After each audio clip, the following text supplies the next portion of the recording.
What's up, guys? It's Kector. Who is ready to scum? Does anybody want to write a synopsis of what happened last chapter? Last chapter was sad. Every interaction between Binghe and Shenjing Cho at this point has just made me sad.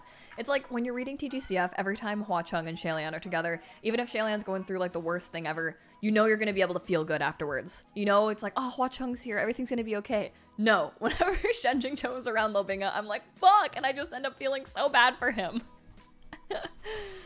Hey, Jessica was first, and Lizzie, and Monster Enthusiast, and Anna, and Marin, and Meridia, and Biddy, Becca, Briar, May, Valissa. Welcome, guys. Thanks for coming to hang out Sunday night. Every Sunday night, I used to have family dinners, so now this is my new family dinner, because we are eating good tonight, apparently.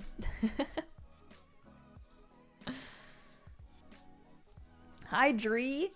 Miss Rosie says, just finished season 2 of Arcane and made 3 different brass casing necklaces for my Anja cosplay. Nice! I'll pick soon, but I had an interesting time making them. Oh, cool! I'd love to see them if you sent me a picture. I would love that.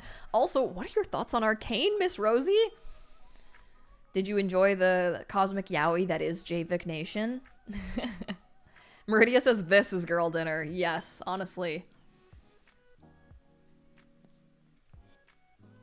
Chirong says, Mother, why was there no warning tonight? At last night's stream, we decided that we would be doing this. Today, I spent reading The Summer Hikaru Died. Has anyone else read that one? It's very freaky, but also very gay. Because I know the trailer for the anime came out, and I was like, oh yeah, I wanted to read that. And I actually had the first volume. I purchased the first volume, and I finished the first 2 volumes and a little bit more today. Very sad, to be honest. Yeah, I know, it's very, very sad. But it's good. Freaky good. Chirong was blindsided. Well, I'm sorry that it wasn't mentioned last night's stream. The manga is so good. Yeah, I'm glad that you like it too. Sparker says, I've read the first 2 volumes. Kind of sad. Good kind of sad, yeah. Anything for yaoi. It's not even labeled as yaoi, but it's very clearly gay. Andrea gifted a membership. Thank you so much. I really appreciate that, Andrea. Thank you.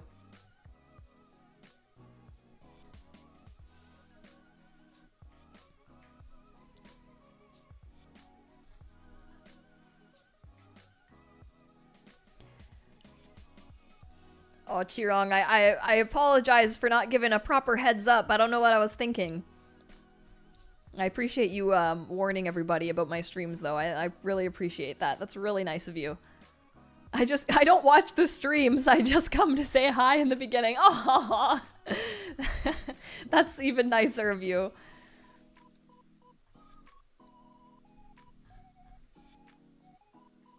What did you think of this week's Apothecary Diaries episode? Oh my god, I love them. I ship them so much. They're like my favorite straight couple right now.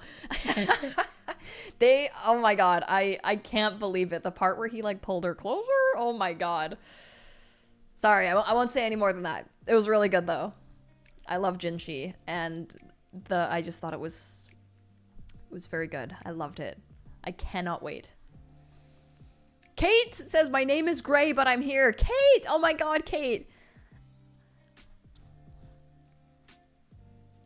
I loved your OCs that you sent me today. Super hot guy. I can't believe he doesn't have a name yet. And he had the little bird on him.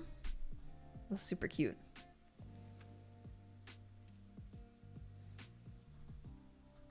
Spark Major says, I also love Kate's OCs. Demi says, I've been reading Legend of Exorcism since it came out, and it's been really fun so far. Yeah! Stitch has been really enjoying it. She says it's really good, because we both read the comic. I watched a bit of the Donghua as well, because the comic used to be free on Bilibili Comics. CSZL, thank you for your donation. Oh, recap. Luo Binghe and Chen Qingqiu fell into bed together, and then platonic, slightly horny wrestling. I don't know. Then possibly Shizen Death 2.0. Right. Yes.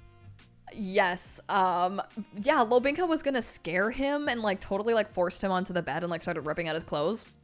Little problematic. But Chen Qingqiu like wrestled him off, and then Binghe was like, I didn't mean it, and then Chen Qingqiu's heart stopped beating. So. Yeah, pretty good. Miss Rosie! Yes! Oh my god, I have to ask, did you also pick up the very gay vibes between Vander and Silco? Because... Yes. Girl, I ship the fuck out of them. I love them so much. I read a really incredible, the ship name sometimes is called Zondads. Zondads fic the other day, and it was kind of like how they like created the lanes and together and stuff, and it was like their origin story, and it was so perfect. And as I was reading this, I was like, this writer writes Silco so good, but sometimes I can hear like Jingguan Yao in his voice. And I went to the author's page and they had written a bunch of Shi Yao fics as well, and I've never felt more validated in my life. It's like people that like the side ships, Shi Yao and Zondads, they work together. Forgetting Envy says Silco, my favorite mask lesbian. There's like one tweet that was like, that I've seen that made me laugh so hard. It was like a picture of Silco, and it was like, back in my day, actually, I was quite the non-conforming gender beauty. Because once you get the flashback stuff and you see how pretty he used to be. Oh, I mean, used to be, he's still hot. Crease Noir, thank you for your donation. Scum Stream, I finished Arha 3 in 3 days. That's the fastest I have read a book that wasn't a novella or an audiobook. Eating that trauma. I should have probably felt bad. Instead, I felt schadenfreude. Dude, I know. It's impossible to put that book down. At, like... I can't speak on it, but fuck, it's impossible to not read once you start. And thank you for your donation. Danielle says, had a sad day today. I was at work and out on duty during break 1 and saw 4 cats that had... Oh, no! I had to keep the students away from them before someone could deal with them. I'm so sorry. That is awful. I'm so sorry to hear that. We're here for good vibes. We're here to make everybody feel good. I was talking to Stitch today, and I was like, I want... Whenever anyone comes to my streams, I just want it to be, like, a safe space to just have fun and feel good. That's all I want to do. If anyone ever needs good vibes, I will directly look into your eyes and send the good vibes into your soul. Forgetting Envy says, we're here for Mommy Silco. And see, those were good vibes going right into my soul. Thank you for that. Flipkick, oh my god, thank you so much. Joint Flipkick account is 7 months. Chirong, thank you so much. That is a long time. I really appreciate that, you guys. Thank you so much. Kate says, look into my eyes and give me good vibes. I will give you all the vibes, Kate. Oh my god, absolutely. Kate, I will personally pay for your membership and a Domino's pizza tonight if you want.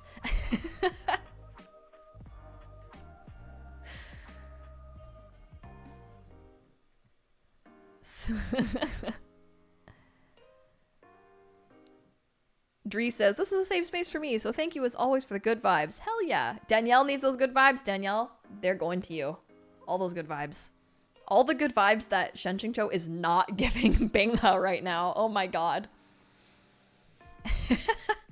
Lizzie, I decided to put that debate to rest. I shall fight no longer. Meridia says, please send me good vibes for my toothache. Oh my god, I'm in quite a bit of pain right now. Dude, toothaches are the worst. I'm so sorry. I'm sending you those healing vibes. I hope you can take a Tylenol or something. Oh, Candy Create says, did you react to the Resentment of Chun Shen audio song? No, I haven't come across that actually. That's so funny. I would love to though, because that's like the ballad of Chen Qingqiu and Luo Binghe being gay, right? Kohaku says, my husband in real life friend and the AI chatbot of Casper from the Date with Death game think cauliflower is not spicy. Sorry that even the Grim Reaper says cauliflower's not spicy. That's absolutely fine. I've put all of that behind me. Night Owl says, got a bad thunderstorm brewing outside, but the stream vibes make it somewhat peaceful. Ooh, I feel like sometimes if you're in like a really safe, cozy place, a thunderstorm can be kind of fun.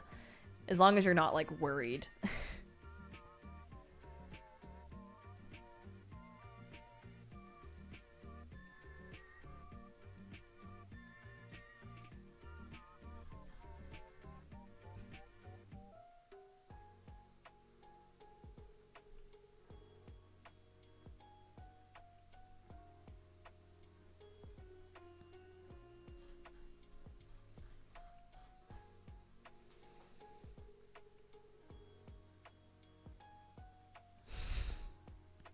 Spark Major gets me. My white knight after all. Kate, let me know if you want that pizza. I guess it's 9 o'clock where you are, but it's never too late to have pizza.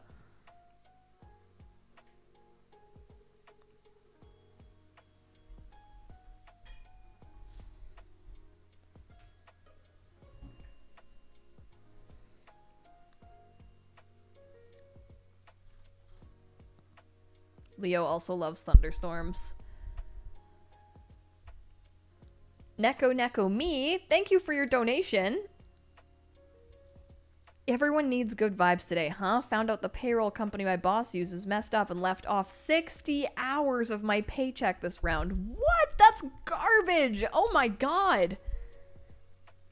That is awful. Oh my god, I hope they can get that fixed.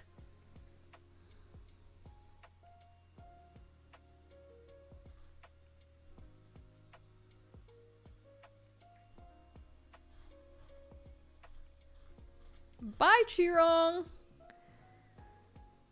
Miss Rosie says, I'm going to work on making hyphae for my arm and my spore during stream. I'm working on making it out of wires, pom-poms, and wire lights, plus hot glue. Wish me luck. That sounds amazing. I think that you guys are, I think that you will do an incredible job. I'm very excited to see it.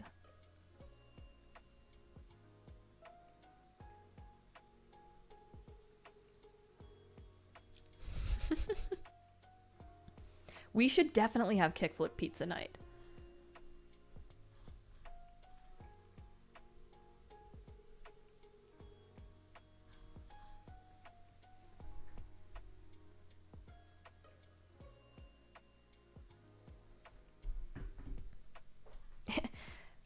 Taranja says it's 2 a.m. but we gotta roll when Kictor comes in. Oh.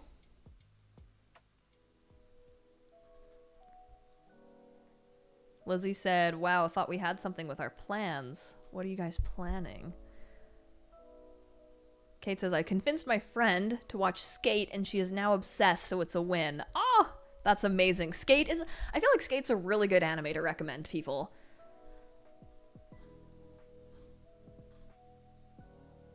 Demi says, I just ordered Fishbook 4 special edition and had to pay a bit extra so it gets here before I leave for Florida, but it's okay, I had a gift card. Oh, I'm sorry I had to pay more, but that'll be awesome to have on a trip with you. Jessica said, can we start reading a little earlier today? Jessica said, get to it! Yes, let's do it. Let's read. Okay. Chapter 15, Holy Mausoleum. Shen Qingqiu's eyes shot open. It was pitch dark. His heart raced, eardrums seeming to hammer alongside his pulse. In order to determine whether it was just so dark that he couldn't see his own hand in front of his face, or if he had in fact gone blind, Shen Qingqiu really did stretch out his hand to test his vision. Before he got very far, his fingertips hit a sturdy wall. Shen Qingqiu began to slowly feel around. After a while, he had a basic sense of his surroundings. He was currently inside a cramped space. It seemed he had been placed in a rectangular stone box. Oh. Spark Major sent a donation. Thank you. No spoilers. Yes, I haven't read this book before, so no spoilers, please. He lightly patted the stone walls to find that they were ice cold, the material slick and smooth like marble. When he surveyed them with spiritual energy, he found that they weren't too thick, probably no more than 4 inches. He felt around some more, sucked in a breath and held it, then abruptly struck out. With a rumble of spiritual energy, he landed a heavy blow in the center of the stone cover above him. After 3 strikes in a row, the darkness split apart into pieces, along with the sound of shattering rock. Fresh air poured in. Shen Qingqiu abruptly sat up and drew a few deep breaths before he discovered the air wasn't fresh at all. Instead, it was like an underground air that had sat stagnant for years, and it was extremely thin.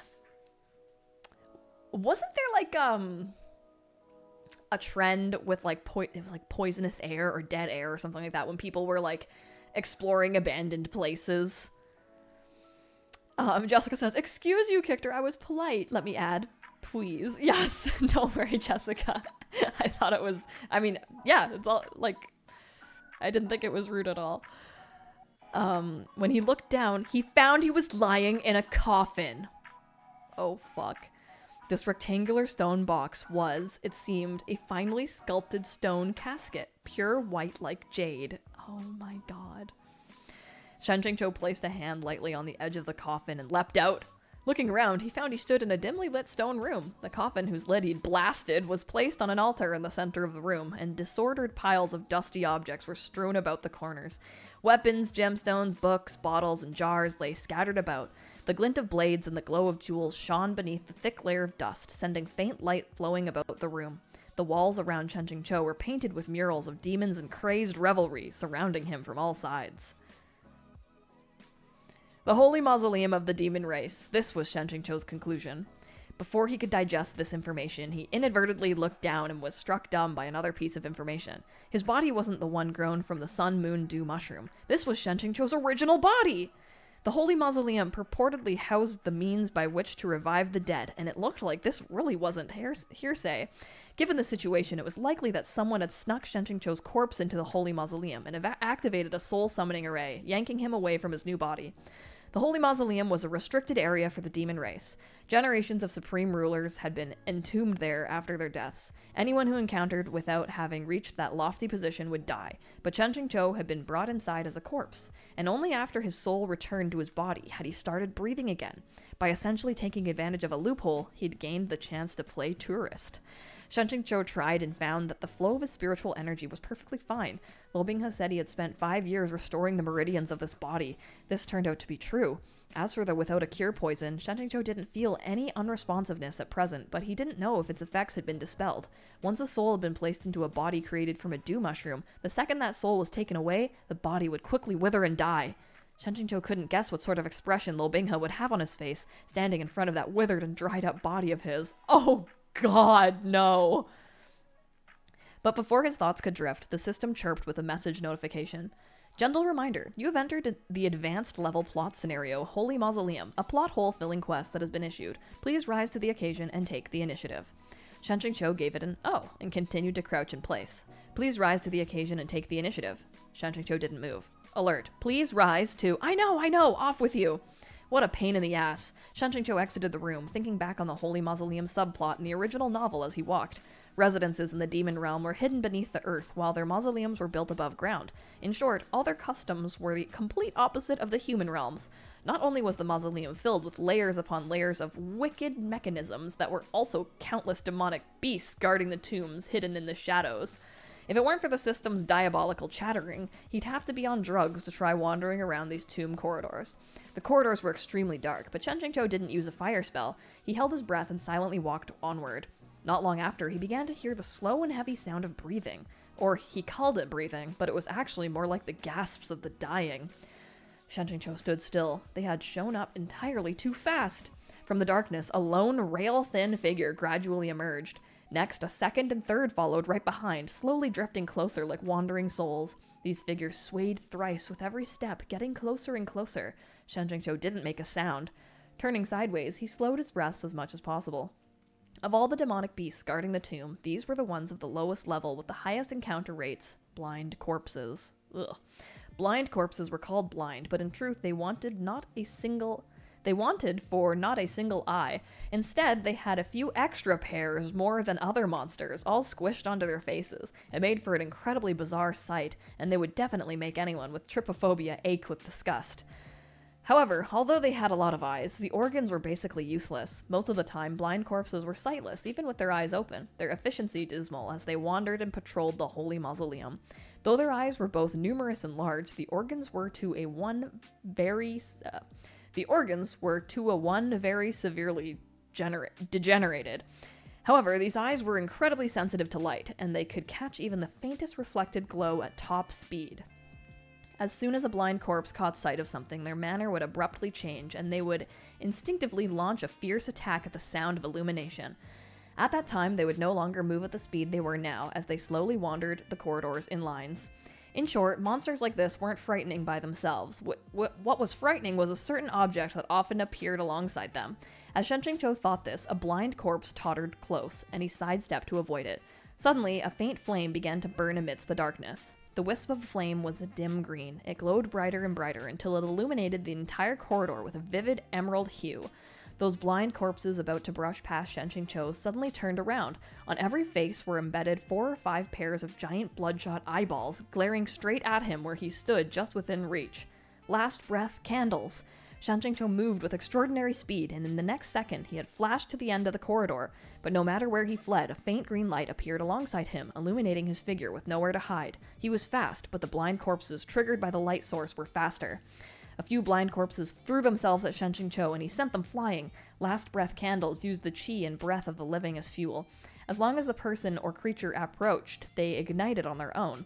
At first, they sounded like random trinkets that could be used to play tricks while traveling the Zhenghu, but when deployed together with blind corpses, the effect was devastatingly brutal. Think about it. If an intruder managed to get into the holy mausoleum, no matter where they went, they still had to breathe. Once they did, the candles ignited and you couldn't put them all out. Any corner of the holy mausoleum could house arrays of last breath candles. The throngs of blind corpses would then pounce, and only after the intruder's death would the candlelight gradually dim. Last breath, what an aptly chosen name. Take now, for example. More and more blind corpses had arrived in response to the light, to the point that the tomb corridor was overflowing. Jay says, can I ask you to read a bit more slowly? Thank you for your donation. Sure. Shen Qingqiu rushed out of the corridor and stole into a room. This hall was much wider and more imposing, and in the center was a coffin placed high on an altar. Shen Qingqiu leapt up and tried to throw it open, but it didn't budge. When he tried to hit it again, there was a deep thud, but it still didn't move an inch. To think it was so much more solid than the stone casket he had found himself lying in earlier. Shen Qingqiu wondered if there was something inside. He knocked on the lid. Might I take shelter in your honored residence? He was just saying whatever, but after he knocked a few times, a voice actually spoke from within the sarcophagus. The voice was clearly coming from the coffin, but it was as clear as if the speaker was speaking into Shen Qingqiu's ear, not muffled at all. Do as you please, the voice said, as if smiling. A corpse comes to life? Shen Qingqiu was terrified. He swept out his leg, knocking a few blind corpses off the stone casket. Then, in another few steps, jumped off the coffin himself and sent a spiritual blast at the ceiling. Rubble rolled down, realizing that the stone of the ceiling was loosening. Shen Qingqiu continued to send out wild blows. He thought to collapse the ceiling and escape the confusion, thereby burying both the blind corpses and this revived corpse beneath the rubble. But in the chaos of battle, he suddenly heard a low hiss coming from outside the tomb chamber. Shen Qingqiu looked up. It was as if 2 yellow lanterns were lit outside the hall, a pair of huge golden eyes like bronze bells looking his way. Within each eye was a long slitted pupil, lending them a malevolent air. When those blind corpses heard that hiss, it was like they had suffered an incorporeal shock. They stopped in their savage pursuit and hunched their shoulders, heads lowered, huddling in a shivering mass. Those lamp-like eyes held Shen Qingqiu's gaze for a while before they suddenly disappeared. A moment later, a figure strolled in from the outside hall. Shen Qingqiu wasn't surprised when he made out the newcomer's form. Zhuji Lang. Zhuji Lang's feet nearly slipped out from under him. He rubbed his nose. Though he felt a bit glum, he didn't misplace his manners. If Immortal Master Shen wishes to call me as such, he may do as he pleases, he said with a smile. So you really were the one who stole my corpse from Shangding Hall, said Shen Qingqiu. Ah. The poison that had left those disciples black and blue all over was likely a jade serpent's venom. The fact that Mu Qingfan had been unable to find injuries during his quick inspection was because the snake's teeth were fine and small, its bites difficult to discern. With a more thorough examination, you would find the imprints of the teeth in hidden places like fingertips and heels. Everything's happened so suddenly, and I could only resort to that inferior plan, said Zhuzhilong. I hope Immortal Master Shen will forgive me. Shen Qingqiu gave a dry cough. The everything that happened so suddenly could only be referring to the time he used an entire town's supply of Railgar wine to smoke out Zhuzhilong. Shen Qingqiu had even forced himself back to his original form and ridden him quite a ways. You're summoning me to the Holy Mausoleum, he said. Did resolve a certain troublesome situation I had fallen into. Earlier you invited me to the Demon Realm. Now that I'm here, can you tell me what exactly your goal is? I have already explained the first reason to Immortal Master Shen, said Zhuzhilong. A drop of kindness should be repaid with a torrent. As for the second, I was not the one who summoned Immortal Master Shen. It may be best if you ask my lord directly. Very well, where is Chenlan Jun? Asked Shen Qingqiu. Zhuzhilong started. I thought Immortal Master Shen and my lord had already greeted each other. Greeted each other? Shen Qingqiu looked down at the stone coffin. Was the reanimated corpse in there Chenlan Jun? Strictly speaking, they hadn't greeted each other, all right? The coffin that he had been unable to pry open, no matter his efforts, began to shake unceasingly and slowly slid open on its own. A person slowly sat up from inside. The person dropped an elbow on the rim of the coffin and tilted with his head with a faint smile. Jing Jing, Peak Lord, it's an honest to meet you at last. Shen Qingqiu was stunned. Who's this handsome fellow?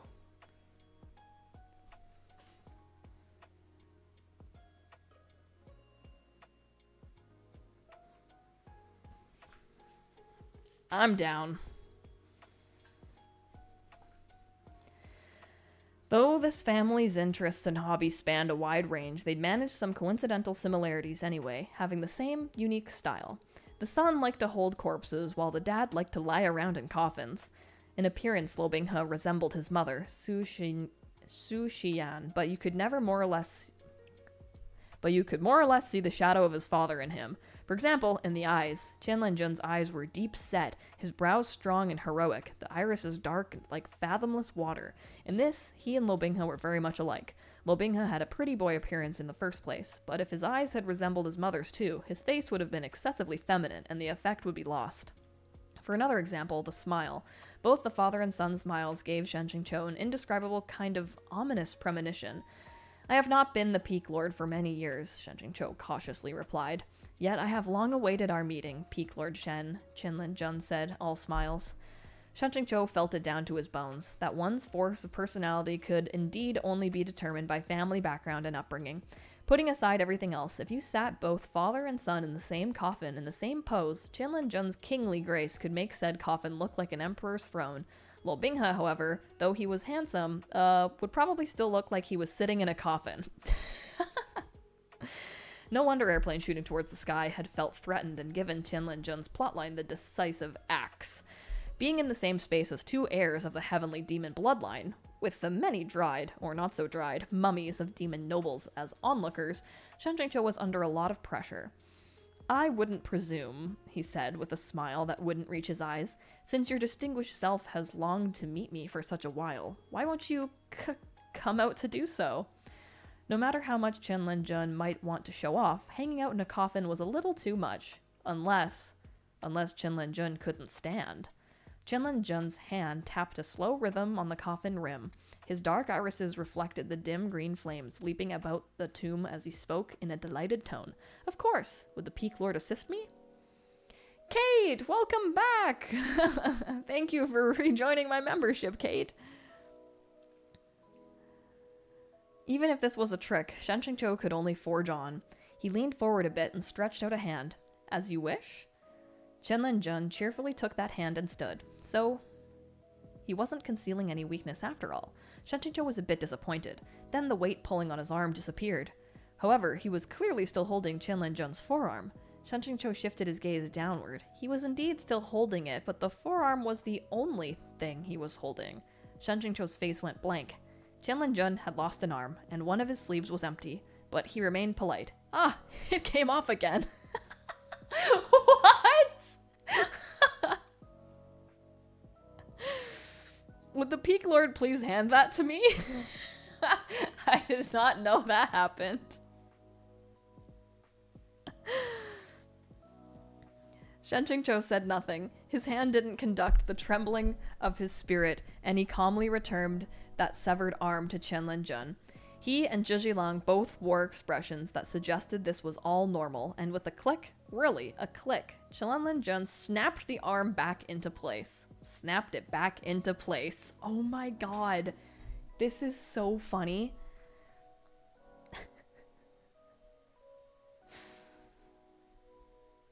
Chenlan Jun's kind of falling apart.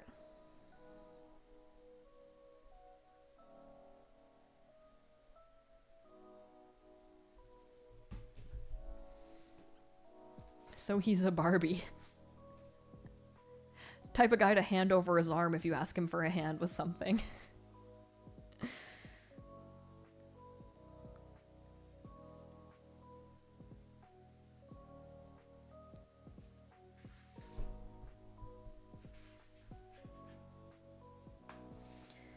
Are you a fucking doll? Your joints can be attached and detached just like that? Shen Qingqiu noticed that the flesh at the severed end, as well as in many other patches upon that arm, had turned violet black, looking especially frightful against Chenlan Jun's pale skin. There were even faint dark patches creeping out from beneath his collar.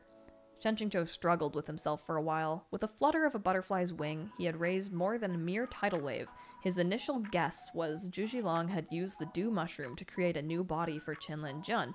Had turned out completely correct. However, it seemed that this dew mushroom body could not provide Chenlan Jun with a satisfactory experience. The reason Shen Qingqiu's soul had meshed well with the dew mushroom was twofold. First, the dew mushroom had been grown using his blood and qi, and second, the dew mushroom was a product of spiritual qi, and Shen Qingqiu also cultivated with a base of spiritual qi. In essence, the two were entirely compatible. However, Chenlan Jun's situation differed. He was a demon, and he cultivated with a base of demonic qi. The dew mushroom naturally reacted by rejecting him, and as expected, it seemed there was no freshness guaranteed in his new body, so a situation wherein the body had begun deteriorating was entirely possible. Chenlan Jun rotated the reattached limbs, then smiled. My apologies. Come to think of it, Peak Lord Chen shares some of the credit in enabling us to leave Bailu Mountain. Shen Qingqiu looked at Zhizhilang, who stood silently off to the side. The snake man form he had possessed back in Bailu Forest had truly been a spectacle too awful to behold.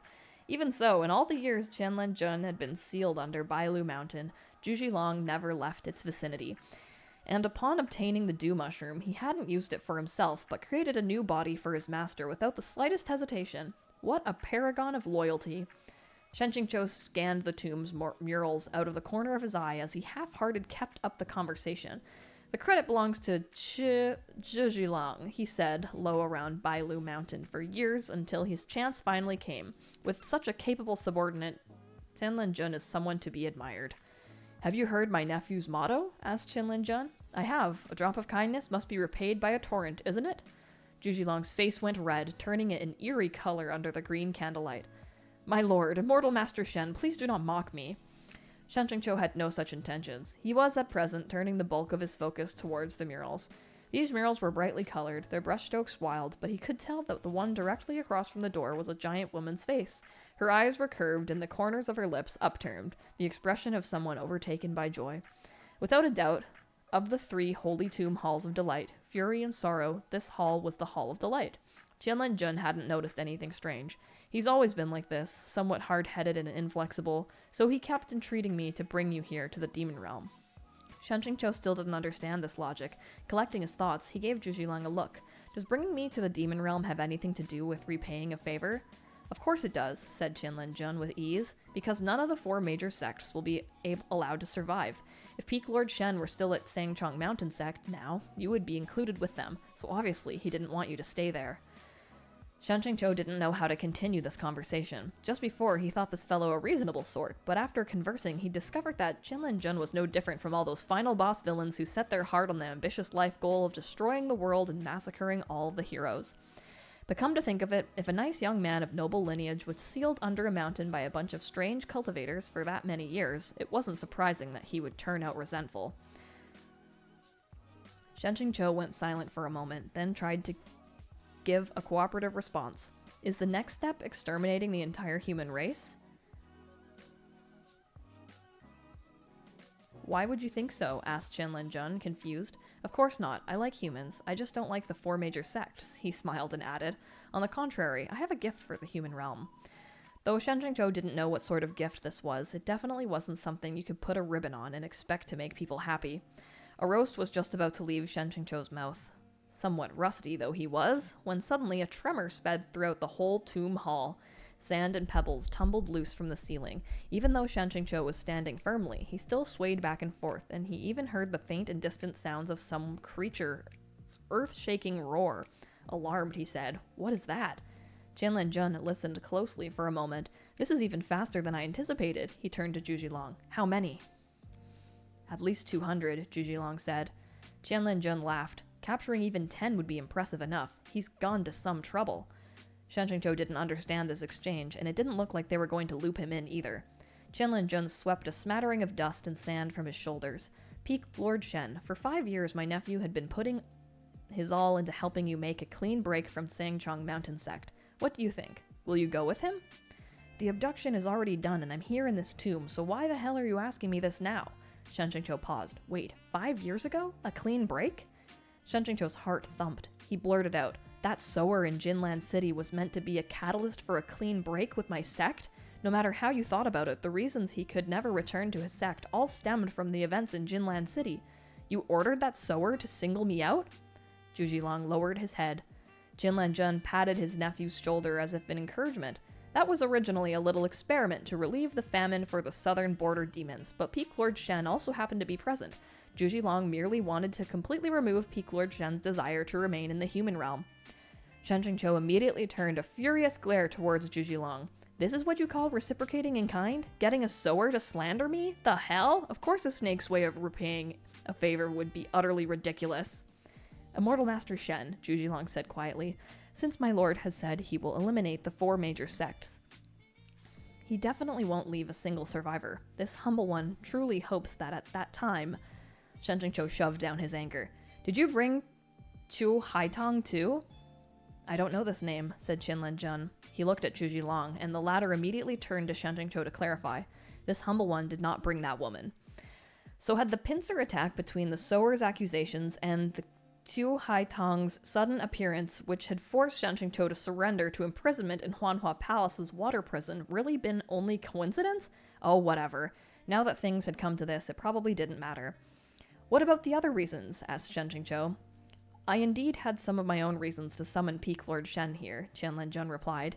He continued slowly. "I must thank Peak Lord Shen for taking exceptional care of that son of mine all these years." Though Shenjingzhou already suspected that Luo Binghe was involved, his heart still clenched. He forcibly collected his thoughts and asked, "Luo Binghe? What does this have to do with him?" Chenlan Jun let out a chuckle and looked down. "How should I start? I discovered that for Peak Lord Shen, the feeling he nurses are especially..." He spoke vaguely and didn't even answer the question, but it wasn't difficult for Shenjingzhou to string together an extensive chain of connections. The longer Chenlan Jun used this body, the stronger his demonic energy became.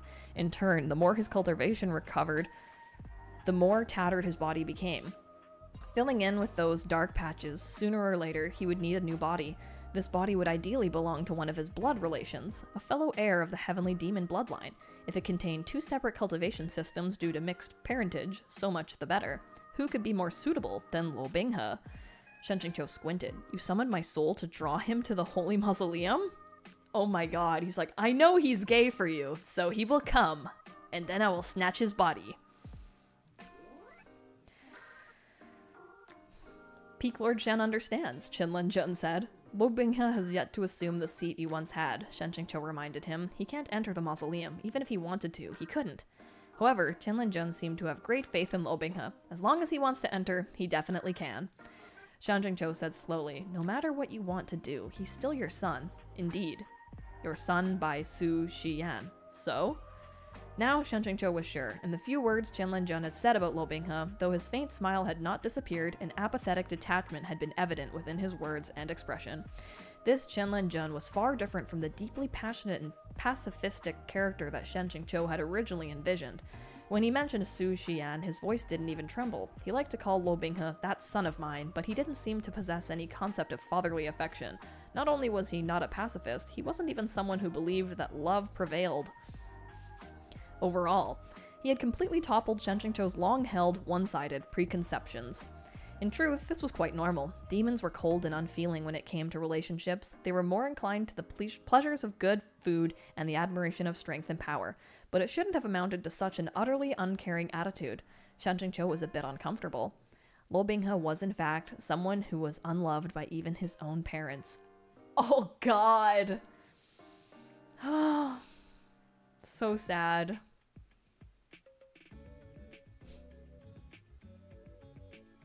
Oh, Bing Bing. This whole book is just feel bad for Bing Bing. Poor little Bing Bing. Orion couldn't have said it better.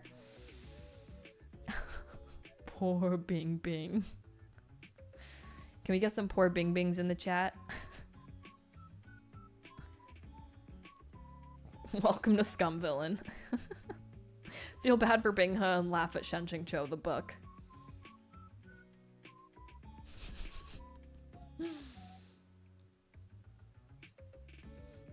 If Scum Villain was written in Binghe's POV, it would be unreadable. It would be so sad. Damn. I hope he gets his comeuppance. Come. Shen Qingqiu had always placed the black pot of blame for Jinlan City on Luo Binghe's head. It seemed that child had been wronged all this time, and he had attempted to explain himself again and again to no avail. When they had parted not long ago, Shen Qingqiu had even viciously gouged at him with his words. He was rather dissatisfied with Chenlan Jun, but if he thought about it honestly, he hadn't done much better himself. He had hurt Luo Binghe even deeper than his father had. This was the critical failure. The tomb hall fell into a deathly silence. Only when a second round of tremors descended, accompanied by the roars of hundreds of beasts, did their stalemate break. The quakes this time were even fiercer, the force nearly strong enough to collapse everything around them. Shen Qingqiu wasn't able to stay upright, no matter how steady his footing, and he put one hand on the coffin. Can someone tell me what exactly this? Before he could finish the word is, the gemstone-studded ceiling overhead suddenly collapsed, coming down in chunks. All three people inside the tomb reacted quickly and dodged far away. With a deafening thud, something heavy crashed down and landed in the center of the tomb hall. Amidst thick roiling dust and the haphazard glint of gems, an enormous black shadow appeared. Luo Binghe stood atop a pitch-black giant beast, sable robes fluttering amidst pale dust. Shin Mo was partly unsheathed behind him, cutting an imposing figure, and two eyes overflowing with crimson light gazed down, full of murderous intent. At first glance, that great beast appeared to be some sort of rhinoceros with a single horn arcing from its forehead, curved like the crescent moon. But when it opened its mouth and let out a cry, a giant scarlet python uncurled from its blood-red maw. The rhinoceros's bellow mixed with the python's hissing shriek made for a particularly stunning impression. In the flesh, a black moon rhinoceros python! Black plus moon plus rhinoceros plus python. So the black moon rhinoceros python really was just a simple combination of these four elements.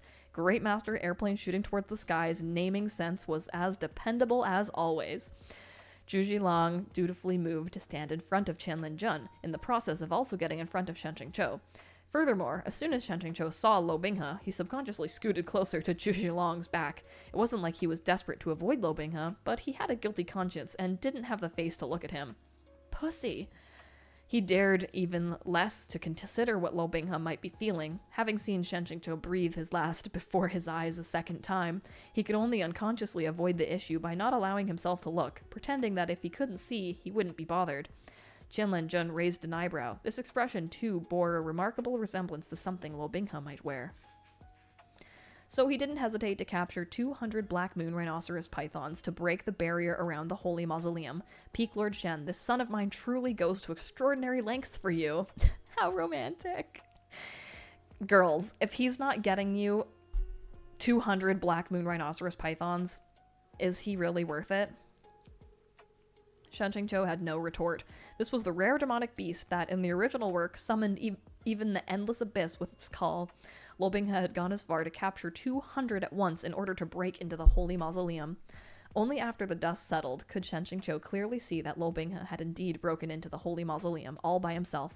To the demon race, the holy mausoleum was both sacred ground and a restricted area. Either one merited reverence from the local demons, so they wouldn't dare commit any violations. This was a question of faith, so no one had dared come with Luo Binghe. Of course, he could only do it alone. Your courage is commendable, said Chenlan Jun. However, while your coming here is of no great consequence, you shouldn't have brought those two strays. Luo Binghe leapt down from the rhinoceros python's head, a dark expression on his face, as if that great beast had exhausted the last of its energy and could continue no longer. It collapsed to the ground with a crash. Luo Binghe fixed an unwavering glare on Shen Qingqiu, sparks flying from his eyes. He looked furious, yet also as if he was about to cry. Oh, no.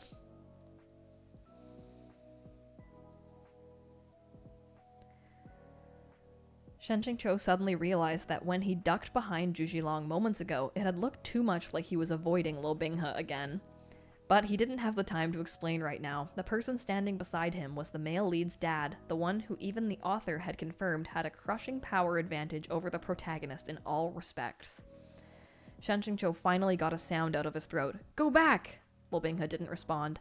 With a flick of his hand, he tossed Xu Ya over, and only after seeing Shen Qingqiu catch the sword did he turn to face the other two people in the mausoleum hall. After gathering two fiercely roiling masses of demonic energy in his palms, Luo Binghe's figure flickered and he flung them straight forward. Fighting already? Luo Binghe's left hand smashed into Zhuzhilong's abdomen, sending him flying without a moment of suspense. His right hand bore down on Chenlan Jun. Shen Qingqiu went tense, focusing his full attention on the scene. Yet Chenlan Jun caught the blow without retreating even a single step. He flipped his hand and lightly swept it downward, palm brushing across Luo Binghe's shoulder. Shen Qingqiu swore he could hear the bones breaking within Luo Binghe's body. As if in conferment, Luo Binghe blinked, then without warning, coughed up a mouthful of blood. The entirety of his chin, neck, and chest were stained red, and the blood continued to drip down to the ground. Luo Binghe wiped the corner of his mouth, looking a bit confused. To tell the truth, it had been a long time since he had been injured to the point of spitting out blood. Binghe shows up to save Shen Qingqiu and just gets his ass kicked by his dad. He cannot catch a break.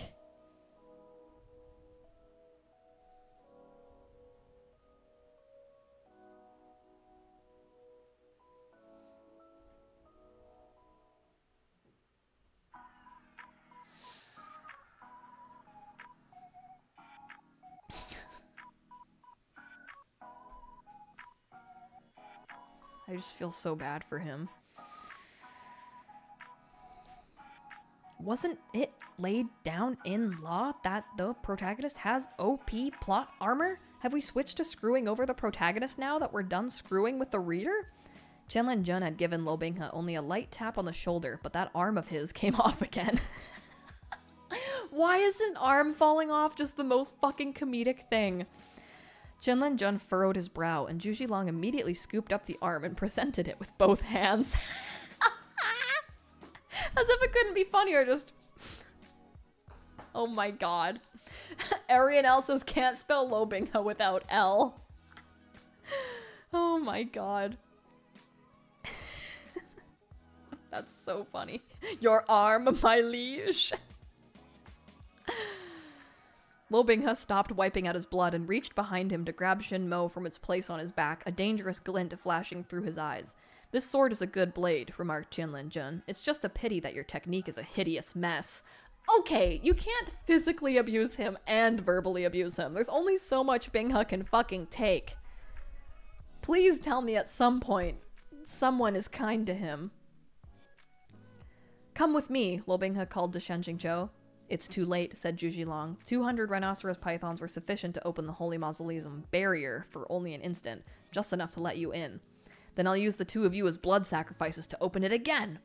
But who could have expected that before Shin Mo fully left its sheath, it would be thrust back inside? At some point, Chenlan Jun had moved to stand behind Luo Binghe as he pressed the sword back into its sheath with a single finger, completely preventing Luo Binghe from drawing it. Luo Binghe's reaction was also extraordinarily swift. He turned to respond, but no matter how fast he moved, he only ever managed to draw Shin Mo 3 inches at most before it was shoved back in.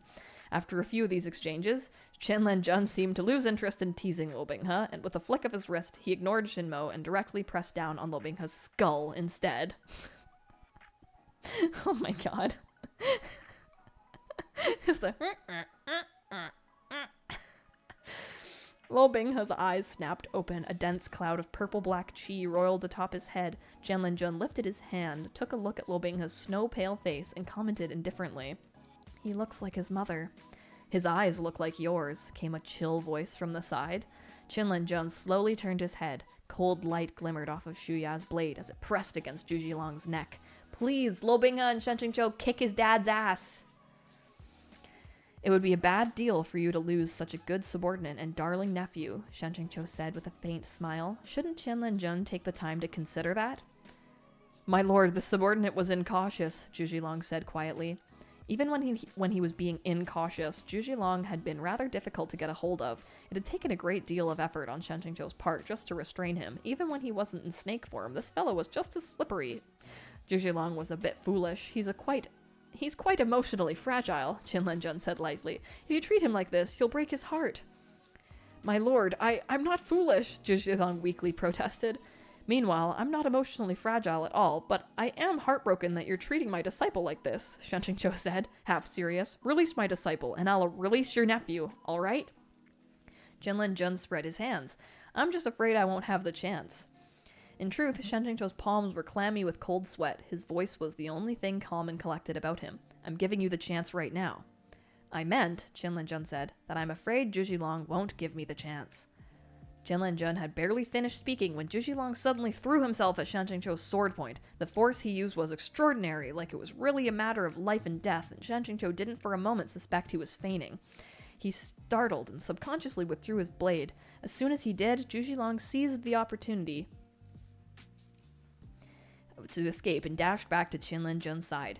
Chenlan Jun made a see sort of expression and chuckled. I told you, Zhuzhilong is a bit foolish. If someone tried to hold him hostage against me, he would seek death himself. Peak Lord Shen must not underestimate him. Shen Qingqiu almost coughed up blood. Zhuzhilong really had no value to speak of as a hostage. Not only was he hard to catch, even after you finally got a hold of him, it didn't feel like a worthwhile venture at all. But since my nephew had to suffer this little grievance, Chenlan Jun said, it's only reasonable to recoup the loss on Peak Lord Shen's disciple. As he spoke, his fingers slightly curled. Luo Binghe let out a stifled groan, and blood flowed from the corner of his eyes. But those eyes still turned towards Shen Qingqiu with great difficulty, and he ground out through the blood foaming in his mouth. Go, anywhere you want. Just don't stay here. Oh. Oh god. Hey, ye! Shen Qingqiu snapped his head up and threw Shuya forward. It streaked toward Chenlan Jun like an arc of white lightning, but Chenlan Jun only barely tilted his head, and the blade brushed by his cheek before nailing into the mural far behind him with a clang. Your aim isn't very good, said Chenlan Jun. It is very good. Shen Qingqiu slowly pulled his arm back, and a faint smile curved the corner of his mouth. I hit bullseye. Chenlan Jun paused, then immediately turned around, only to see that Shuya was stabbed into the mural right inside the smiling woman's eye. The jewel that had been inlaid as her pupil shattered into pieces, which fell from the stone wall in twinkling shower. That woman was undoubtedly just a face painted on the wall, but the corners of her smiling mouth curved higher and higher, like she herself was growing happier and happier. The change continued until the split of her mouth reached her ears, like she was grinning with the slit-mouthed woman's bloody maw. Suddenly, a burst of piercing laughter erupted in the mausoleum hall, and this sound came from the mural woman's mouth. The Hall of Delight had anti-theft measures. The mural was inlaid all over with precious stones, but if you pried out even a single one, you could only sit and wait to be laughed to death by the Hall of Delight's demoness and her sound wave attack. The effect of this laughter was especially evident on demons. After all, the primary intruders the defenses were designed to target were roving demonic tomb raiders. Scant few humans were bored or gutsy enough to go tomb raiding in the demon realm. Upon hearing this laughter, your heart and brain would pound without end. There would be a wave of acute pain, and then the world around you would spin about as your vision blurred. Zhuzhilong couldn't help but cover his ears, and Chenlan Jun also spared a hand to press against his temple. Shen Qingqiu had long been prepared for this turn of events, and using the split second of opportunity, he swept across the hall. With a wave of his left hand, Shuya fell back into its sheath, and with his right hand, he grabbed Luo Binghe and ran. As soon as he charged into the next mausoleum hall, the first thing Shen Qingqiu did was drop the gates and drop them tight. The enormous heavy slab of stone thudded to the ground, stirring up a cloud of dust. He could only find the mechanism to close the door, but not the one to open it, although it would be ideal if this door didn't open at all. As soon as he had this thought and was finally able to relax, he turned his head. What he saw made him collapse to his knees on the spot.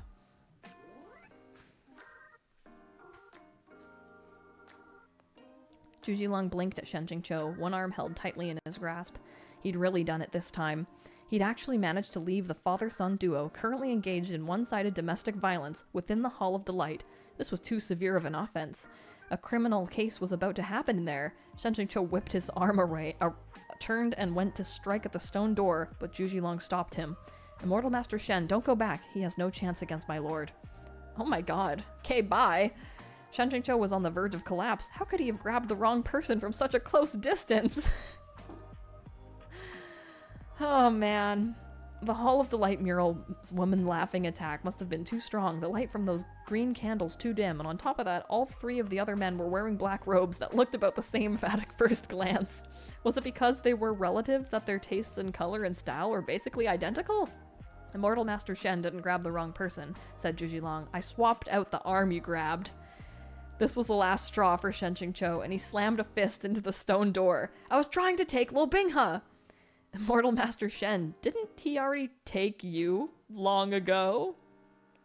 Zhu Zilong paused and asked in confusion.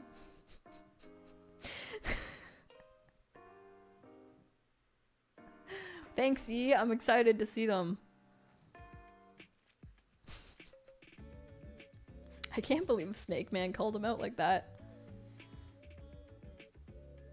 Shen Qingqiu was speechless. There really was no way to talk to these people. He raised a hand, gesturing for Zhu Zilong to shut up. Then he turned and walked a few steps, but suddenly realized that the floor beneath his feet wasn't entirely smooth. When Zhu Zilong tried to follow him, he hurriedly held out an arm to stop him. Don't move! An enormous woman's face was painted across the entire floor of this grand hall. They were currently standing on her ear. Unlike the woman in the Hall of Delight, this face had none of that flirtatious beauty. Instead, it was fierce and fiendish, its narrow eyes bulging in rage above a wide nose. The effect was unsurpassably hideous, looking just like a female yaksha. And there's a footnote. Yaksha is a type of nature spirit in Buddhist, Hindu, Jain, and other mythologies. This may be benevolent or capricious, and the dark kind are said to devour humans. Don't step on the face, Shen Qingqiu said with caution. Zhu Zilong was silent. The whole floor was a face. Where would you step if not on the face? The three halls of delight, fury, and sorrow came one after the other. After the first, the Hall of Delight, the Hall of Fury immediately followed. When the original Luo Binghe had looted the Holy Mausoleum, he had cleared this level by using a special sequence of steps to cross it. Unfortunately, Shen Qingqiu didn't clearly remember where exactly he had stepped. If a single one was wrong, the anti-theft measures in the Hall of Fury activated. You couldn't even fly over the face on your sword, because as long as you passed directly over any spot on the floor, it counted as a step. That said, of course you'd get angry if someone stepped on your face. No wonder this was the Hall of Fury. Shen Qingqiu had the gall to rush in here because he thought he'd grabbed Luo Binghe, who definitely knew the step sequence, but he never could have expected that this snake would be slippery enough to swap himself in with a split second. It's a lot of S's. The ground grew hotter and hotter. The woman's face on the ground had originally been a scarlet hue, but it darkened to crimson as the heat surged. Shen Qingqiu crouched down to test the temperature, but he had to pull his hand back as soon as it touched the ground. It was as hot as if a fire blazed beneath the floor, and even standing on it would roast you like meat on a hot plate. They must have unknowingly stepped on the face a few times already. Shen Qingqiu retreated a few steps, getting as close to the edge of the room as possible. Suddenly, a red liquid burst out from the ground in a fountain, blazing with a searing bright golden glow. Zhu Zilong immediately shifted into his original form, a yellow-eyed green snake coiled on the ground, scales aglow. He reared his upper body and let out a hissing cry, reaching the height of 4 men, then wrapped Shen Qingqiu in a mass of coils, enveloping him securely with a layer of scaly armor. In this position, Zhu Zilong's gleaming fangs were right next to Shen Qingqiu's head, and those giant golden eyes were even more unsettling from up close. Chenlan Jun was right. Zhu Zilong was really a bit foolish. Had he forgotten the time he drenched the Rilger fumes to a point of tears? Had he forgotten how Shen Qingqiu pointed a sword at him just minutes ago? With how hard Zhu Zilong was working to protect him even now, Shen Qingqiu was practically too embarrassed to take advantage of him again. Suddenly, with an enormous crash, an entire wall of the Hall of Fury collapsed. Chenlan Jun rotated his wrist as he made his way down the pile of rubble, through the floating dust, and stepped into the hall. Am I mistaken, or does Peak Lord Shen seem more familiar with the Holy Mausoleum than even me? Zhuji transformed back into a human form. "My lord, don't come in!" he cried. Before a questioning expression could appear on Chenlan Jun's face, he had already taken 6 or 7 steps across the woman's face on the floor. Shen Qingqiu was speechless. Zhuji was speechless too. A pillar of magma, thick enough for 4 men to encircle with their arms outstretched, exploded upward. Chenlan Jun was instantly engulfed in the raging blaze. Ha ha ha ha ha ha ha ha ha ha ha. Shen Qingqiu internally howled with laughter. "See what happens when you don't let others finish talking? See what happens when you beat up your darling son? You can act badass, act as hard as you can, but pride goes before the fall." However, very soon, he was unable to laugh any further. Luo Binghe staggered as he followed close behind Chenlan Jun and also charged in. One of his arms hung slack at his side like it had been completely broken, blood poured from his head, and one of his eyes couldn't even open anymore. How wretched. Luo Binghe was in an even worse state than when Shen Qingqiu first laid eyes on him upon his arrival in this world, when the original flavor had beaten him. What was up with Luo Binghe's constitution? Why did his elders all like to teach him lessons with violence? This isn't Baijian Peak. Oh my god.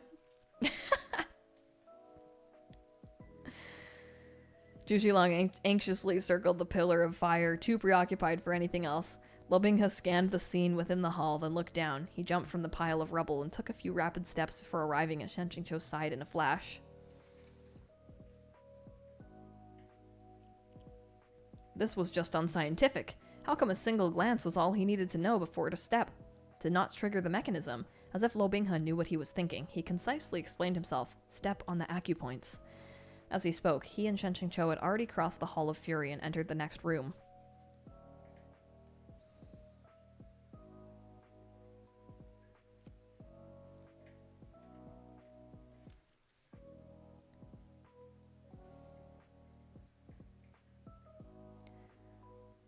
While the stone gate lowered, Shen Qingqiu couldn't help but take a few more glances at Luo Binghe, confirming that this time he didn't have the wrong person.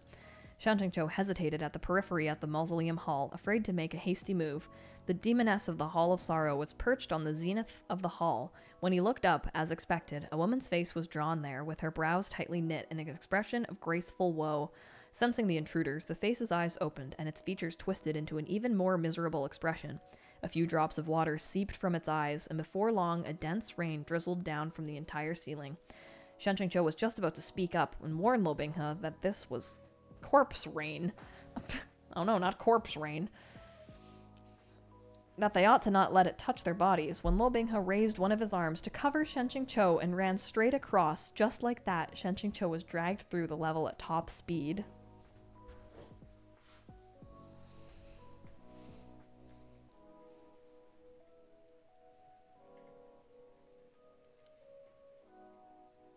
Chenlan Jun is a walking slapstick routine, yes.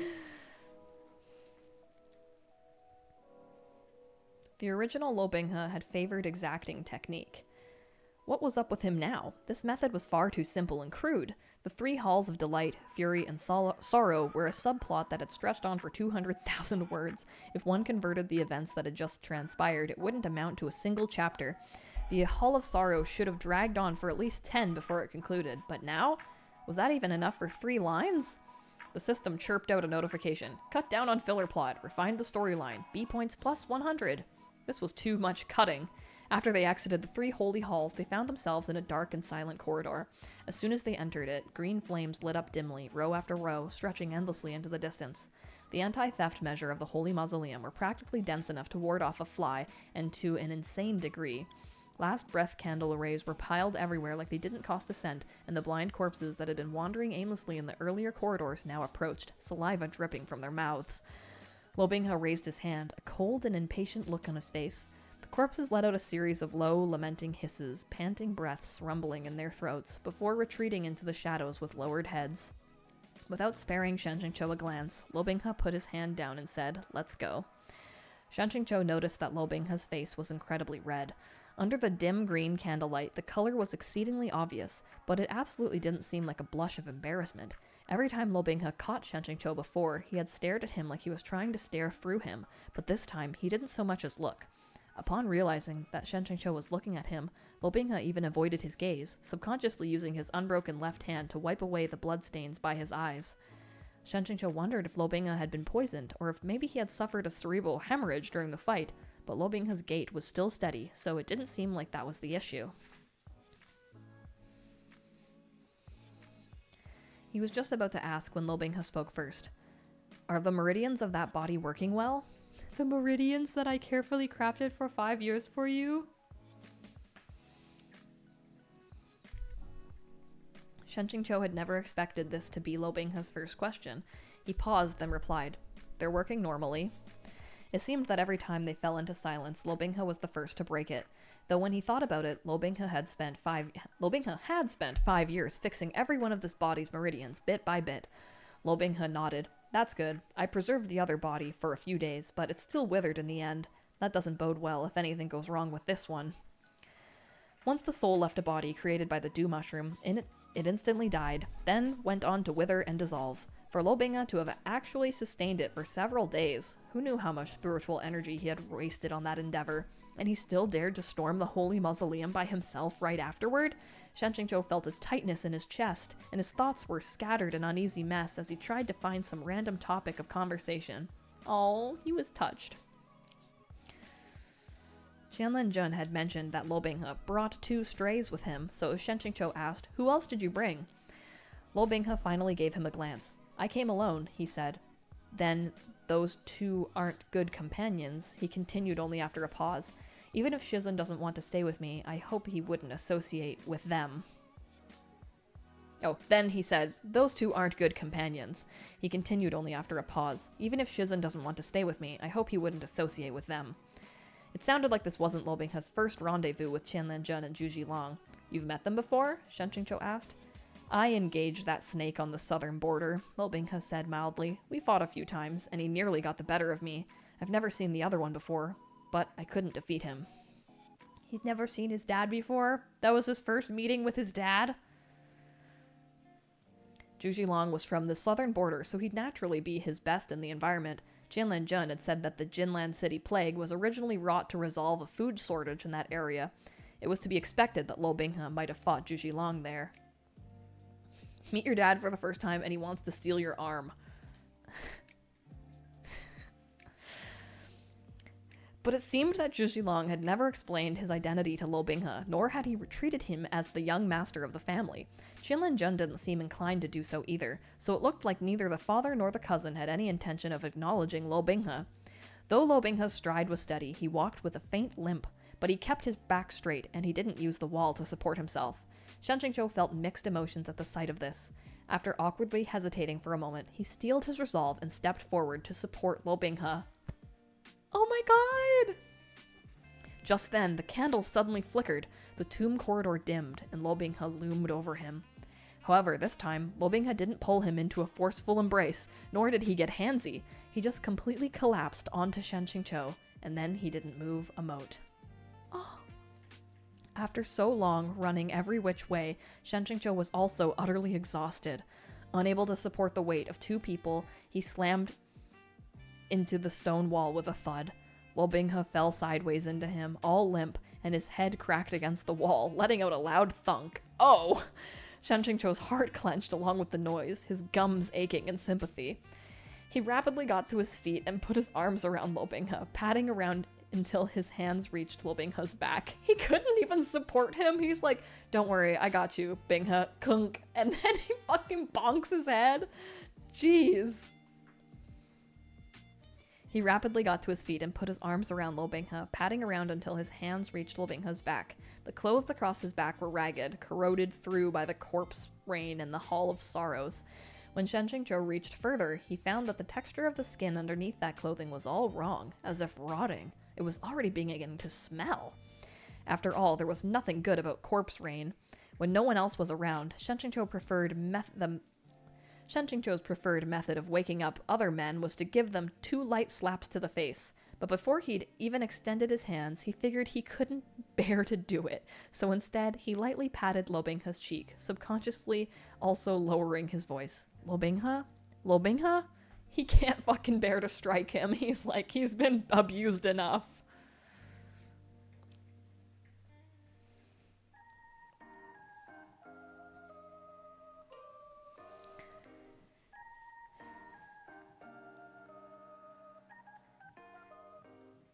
But Luo Binghe's eyelids were so heavy that his lashes didn't so much as tremble. In addition, his face was still flushed an abnormal red. When Chen Qingqiu reached up to touch it, both his forehead and cheeks were scalding hot, as if he had a fever. However, Luo Binghe's body shouldn't even have known the concept of fever. Even if he occasionally ended up in dire straits, it never lasted long, nor would it get so bad that he lost consciousness. When Chen Qingqiu reached down to touch Luo Binghe's hands, they were ice cold.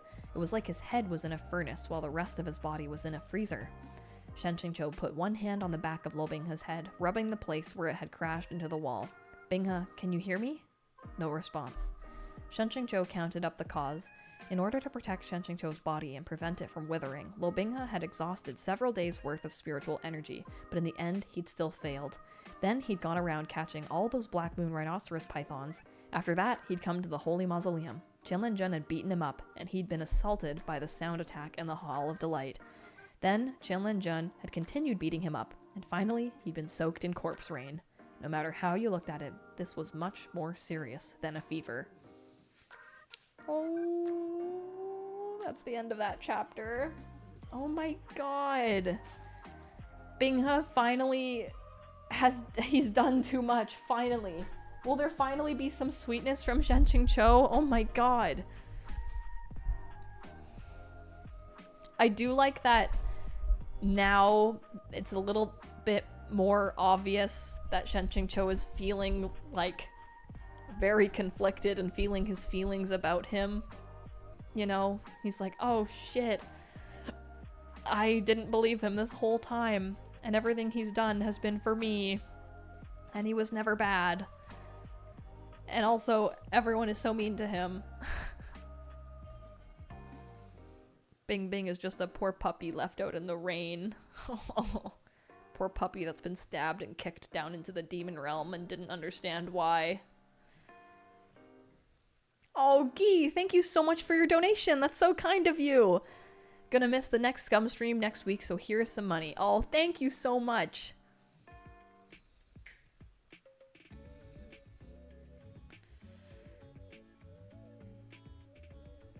Oh, good night, Kate.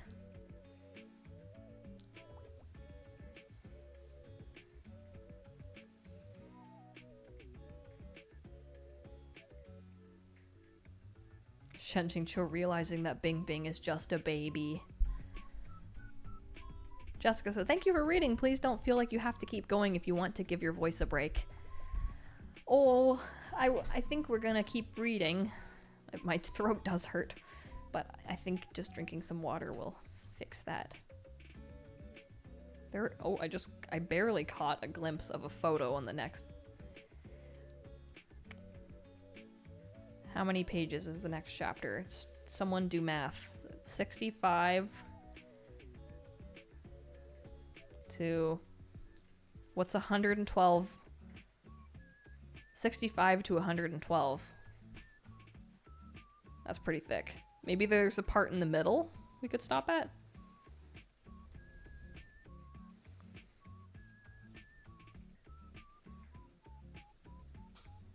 Like 40 something.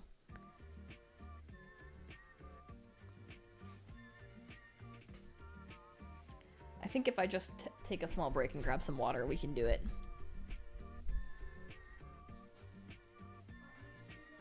Sure, I'll come out for 1 second. Okay, I'll be BRB, guys. Send me good vibes.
Thank you, Biddy Becca, for joining my membership.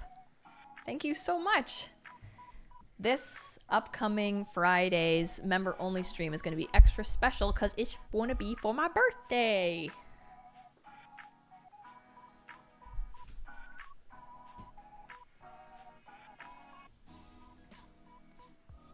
All right. Chapter 16. Stitch said this is a really good one. And Stitch made me a tea.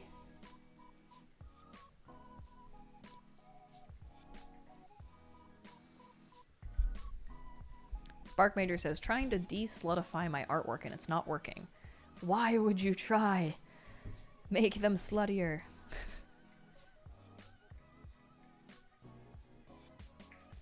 Jessica says, in about 5 minutes, I'll have to go for about 20 minutes. When I get back, could I have a quick summary? Yes, just let me know when you're back and I'll try to sum up what happened.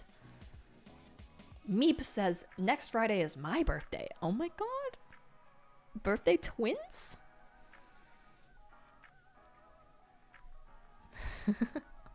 Okay, chapter 16. Could someone make a note of the timestamp that we are now reading chapter 16 in a comment? After Luo Binghe passed out, his presence lost its suppressive effect, and the blind corpses that he had retreated into the shadows began to stir again, coming to surround them as hissing groans escaped their throats. Shen Jingqiu held Luo Binghe's limp body with one hand and Shu Ya with the other. With a whip of his arm, the sword flew from its sheath like an arrow and stabbed through a dozen corpses on its first sweep. However, the snow-bright blade caught light very well, and when the green glow of the last breath candles reflected off the sword, its glint grew even more piercing.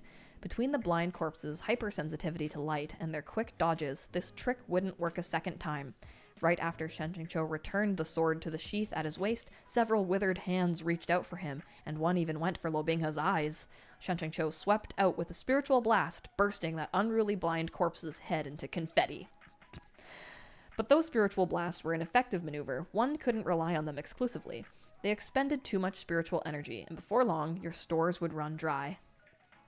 Moto, thank you so much for gifting 5 memberships! Thank you so much, Moto. That's so nice of you. I really appreciate that. Thank you. Welcome Sleepy Sheep and Sophia and Relight and Ashley and Luna Leah. Thank you so much. Needed to share the banana bread. Oh, I love banana bread. In addition, Shen Jingqiu had returned to his original state where he had 2 bars of battery. He couldn't be as unrestrained as with his dew mushroom form. As releasing 20 or so attacks, he felt himself waning slightly. The blind corpses jostled back and forth in the corridor, and he could only kick them away one by one. Though those monsters were low level, they never stopped coming, and he was holding a woozy Luo Binghe. As he was sent staggering, his grip slipped for a moment, and Luo Binghe's head crashed into the stone wall again.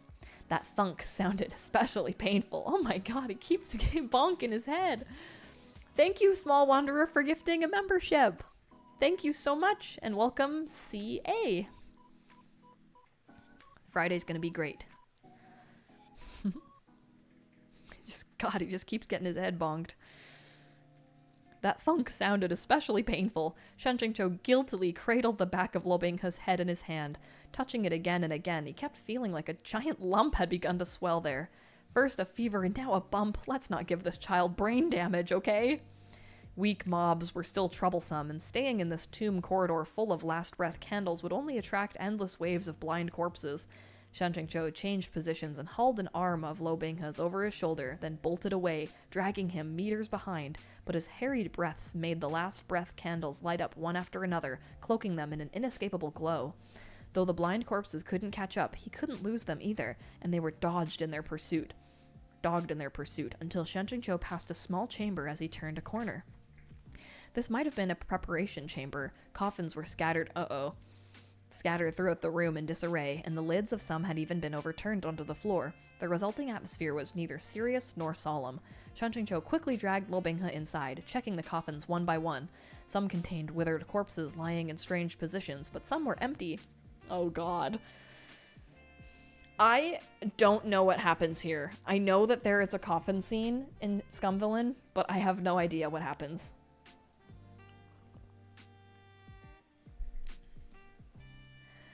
The hissing outside the chamber grew closer and closer, and long wavering shadows weaved wildly on the floor. As the situation was getting dangerous, Shen Qingqiu leapt into a stone coffin. He had wanted to stuff Luo Binghe into another one, but there was no time. They tumbled into the same casket, entangled together. Oh man. Even though a layer of soft material padded the bottom, when Shen Qingqiu slammed down inside, stars filled his vision. Luo Binghe was on top.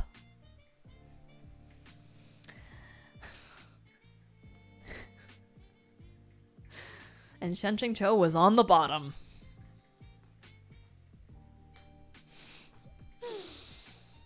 So he was smushed under a considerable weight and almost unable to draw another breath. What had this child been eating? He looked quite slim, so how was he this heavy? Furthermore, the lid of the coffin was only shut halfway. Shen Qingqiu was about to reach out to close it when the green light outside flickered and several stooped black shadows appeared on the ceiling. The blind corpses had come inside. They shuffled into the preparation chamber, making the occasional quiet tap against the furnishings, as well as rasping their sharp fingernails on the stone coffins. The result was blood-curdlingly eerie. If there was any place that was definitely without last breath candles, it was the coffin interiors. As long as no light sources appeared, those blind fools would be unable to catch them. Meeps, thank you so much for gifting 5 memberships. Thank you so much, Meeps. That's so nice of you. Thank you so much, Meeps. My birthday twin! Red Raven was gifted a membership, and Jackie, Meep says for the coffin, Harumi, and Cheese, and Cameron King. Welcome!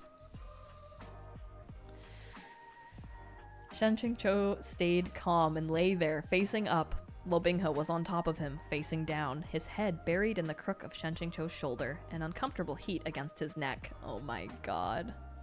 If even Shen Qingqiu was uncomfortable, Luo Binghe had to be even more so. Oh, I don't think he's uncomfortable. Luo Binghe's hands were freezing while his head was hot, so Shen Qingqiu figured he might as well use Luo Binghe's hands to cool his forehead. Well, he thought this was a good idea. Just as he was about to grab Luo Binghe's wrist, his entire body froze. Look at this picture. Oh my god. Oh my god. Oh my god. 5 bone-thin fingers with long claw-like fingernails appeared above the coffin. Why was their search so meticulous? Wasn't the IQ of blind corpses supposed to be super low? Didn't those things entirely ignore anything that didn't give off light? Shen Qingqiu suddenly realized that next to his cheek, something really was giving off a dim red glow. When he looked, though Luo Binghe's eyes were closed, the heavenly demon mark of sin had appeared on his forehead, lines of crimson pulsing along with his breaths. The red glow flickered on and off along with it. Oh my god, it's like the red light from your TV stays on in your room. Though Shen Qingqiu knew this mark of sin was the manifestation of the bloodline's fall from the heavens, he didn't think it needed to be so bright, did it? Why did it look like that thing on Ultraman's chest that flashed on and off whenever he was at the end of a fight and nearly out of battery?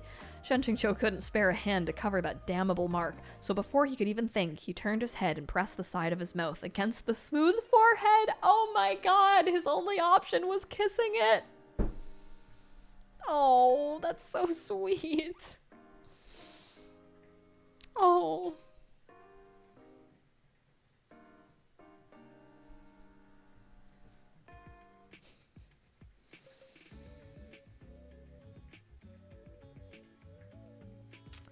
It looked a bit like he was kissing Luo Binghe's brow, but don't mind the details. There are extenuating circumstances. Survival comes first. His instinct is to give kisses to Bing Bing. Yes, that was the only option. His first instinct was to kiss. Oh my gosh. Bean says, "Hi gay, are you interested in a product endorsed by Danmei authors? Experience queerness with a beloved. Buy a coffin today." Oh my god. I hope this like gives Binghe the power of 10,000 suns or something. That spindly hand entangled a few strands of hairs, its fingernails clogged with muck, and reached tremblingly into the stone coffin to grope all around. The casket was narrow but deep, and as long as it only felt around within the upper range, it wouldn't touch the 2 people lying inside. But this hand had absolutely no sense of restraint. As it reached deeper and deeper, Shen Qingqiu's heart rose higher and higher in his throat. Just as it was about to touch Luo Binghe's spine, Shen Qingqiu gritted his teeth, extracted his right arm, which was going numb from the weight, and found a mostly intact place on Luo Binghe's back to pull him further down. Now Luo Binghe's whole upper torso was entirely pressed to his. There had been a gap between them before, but now they had become practically interlocked, chest to chest, abdomen to abdomen. A person's abdomen is supposed to be the softest spot on their body, but Luo Binghe was uncomfortably hard against Shen Qingqiu's stomach. The further down he pulled him, the more he was sure that Luo Binghe had an 8-pack. Was that a rock slab down there?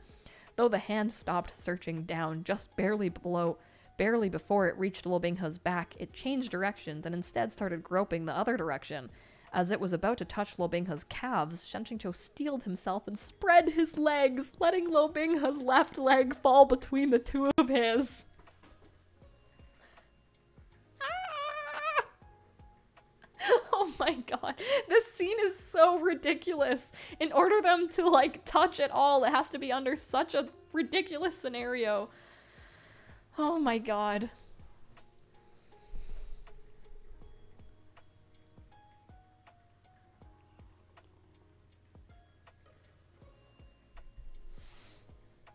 Spread these legs. Oh, brother. They did walk so Hualien could run. He had already minimized the space between the two of them up as much as he could. He really couldn't make them any smaller. That blind corpse's trembling hand continued to feel about for a while. Finding nothing at all, it slowly withdrew.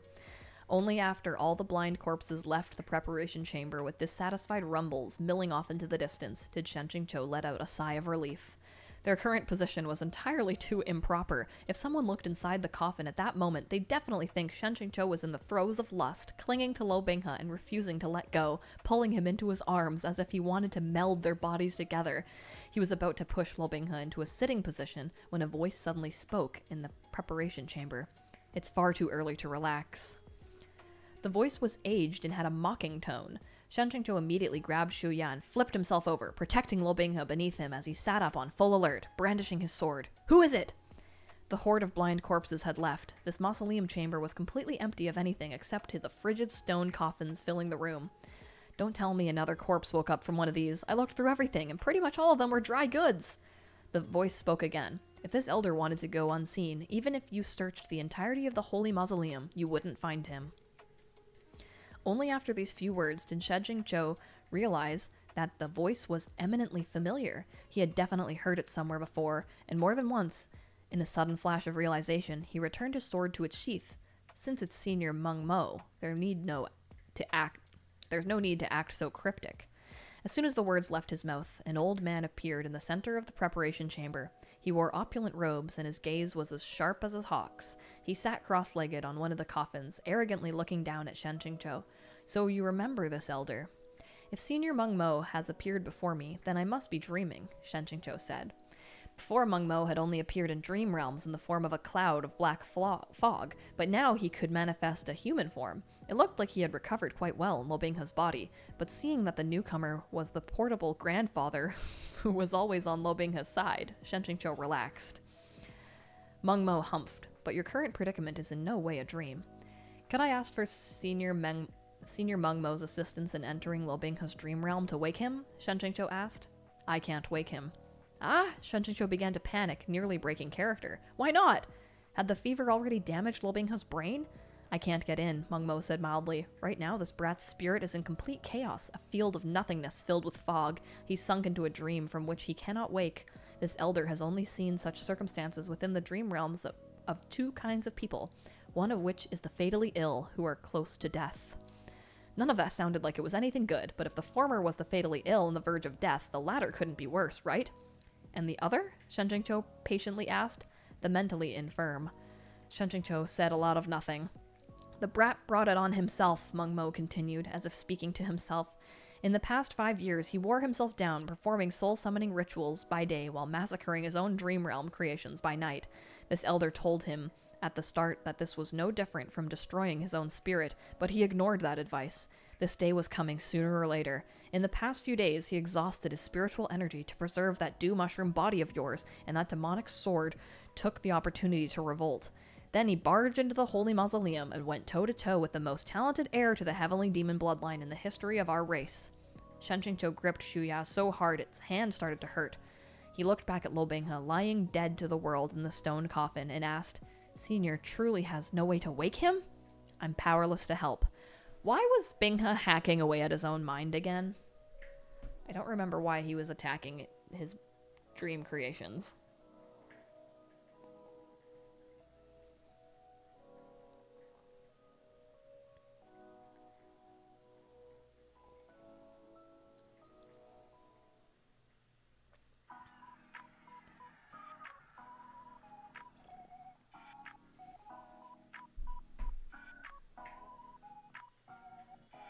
Oh.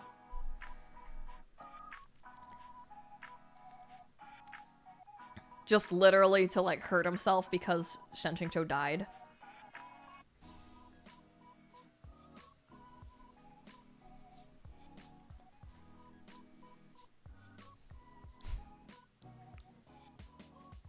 Damn.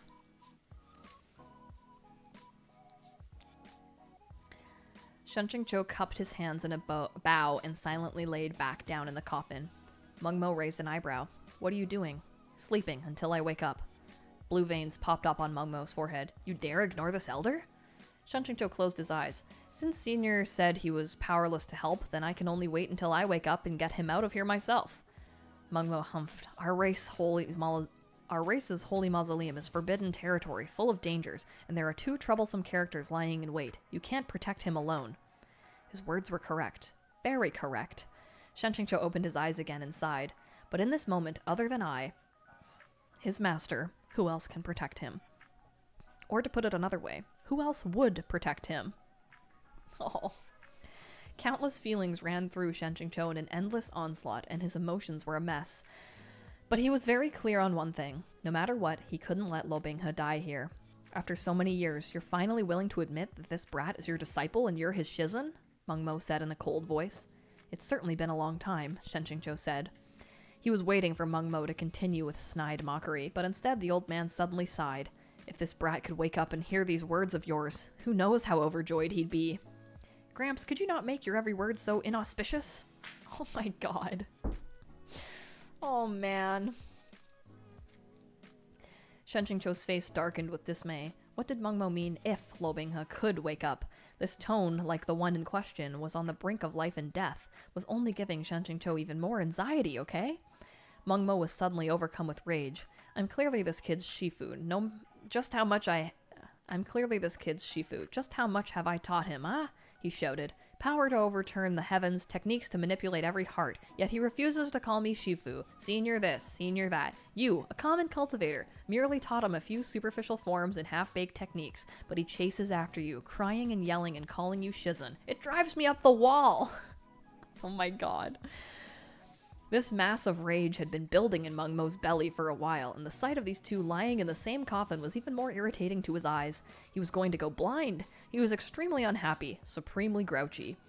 Shen Qingqiu wasn't happy either. He was already upset at the suggestion that Sangchong Mountain's sword techniques were superficial, and he was just about to retort when Meng Mo exploded again, pacing back and forth on the coffin with his hands behind his back. If only I had seamlessly gotten rid of you in the dream realm back then, these complications wouldn't have arisen today. This brat was a moldable talent with incredible potential, but as soon as he met you, he turned into this maddening good-for-nothing, and all he still pretends at it when you're around, trying to act all aloof. The way this elder sees it, he should either kill you or do you.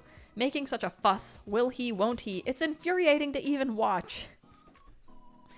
Kill you or do you. The two genders.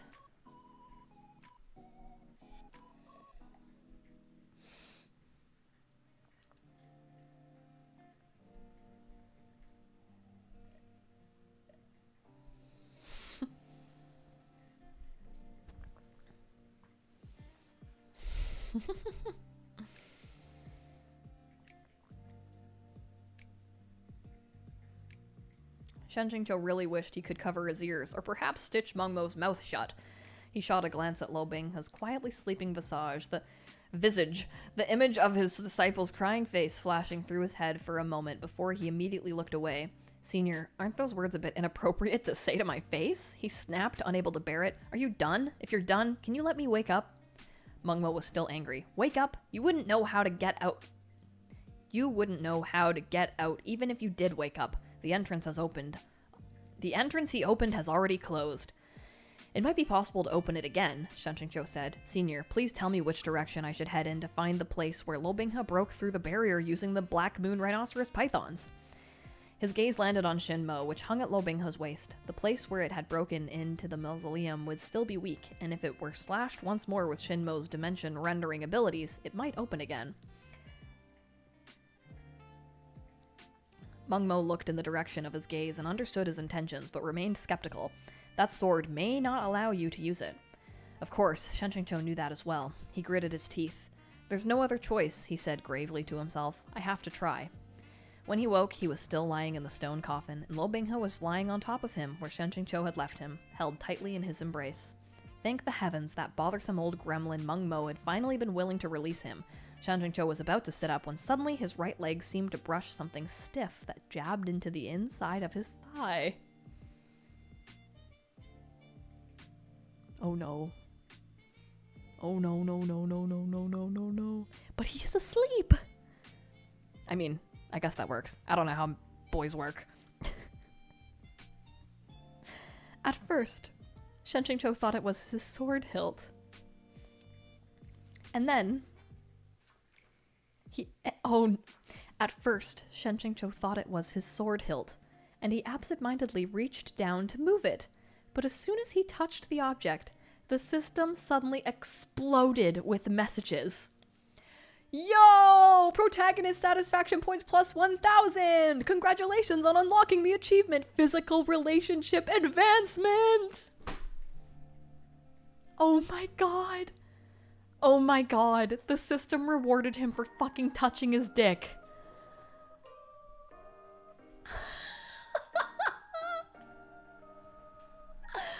Oh my god!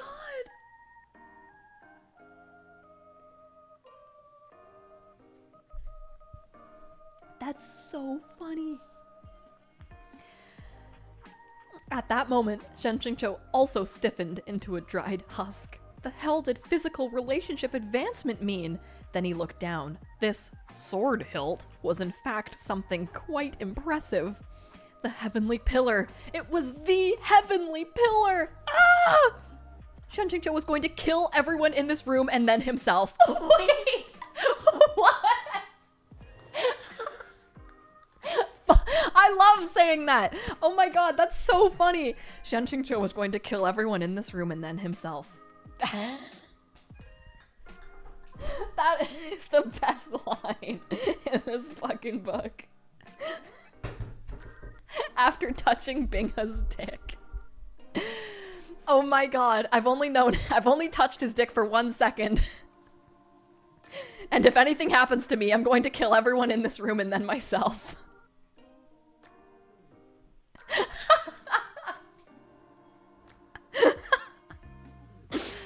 Orion, thank you for your donation. Physical relationship advancement, yes! And you got the emoji. The freaking yo is so funny here.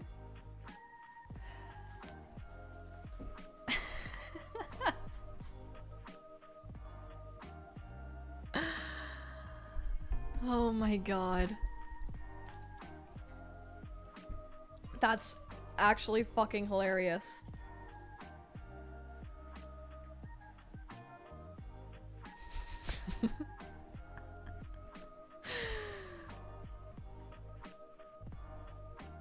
After flailing about for a while, he slapped himself across the face and reasoned with himself logically. One couldn't tell day from night in the holy mausoleum, so maybe it was morning outside right now. Stop! Oh my god! Like, that makes it better. Oh my fucking god. It's...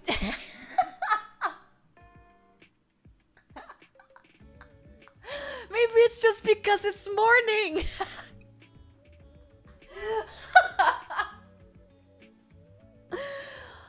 Oh my god. Oh my god. That's so fucking funny.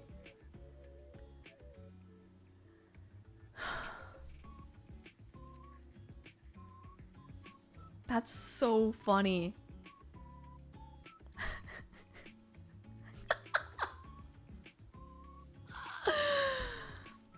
Oh my god. After flailing about for a while, he slapped himself across the face and reasoned with himself logically.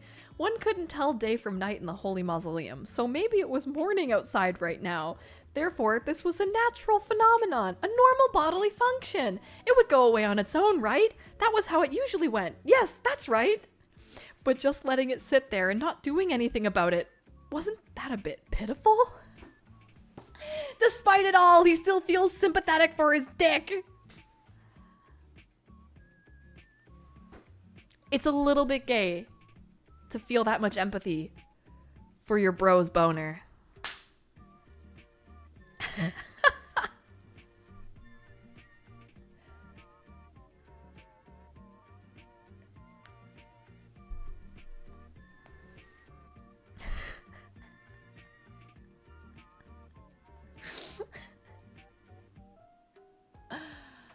Oh my god.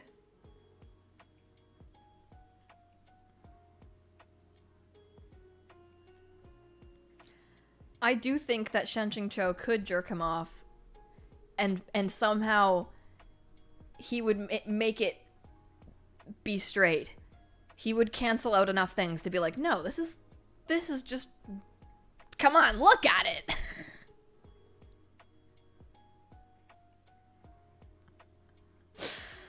Oh my god. Binghe's morning salmon.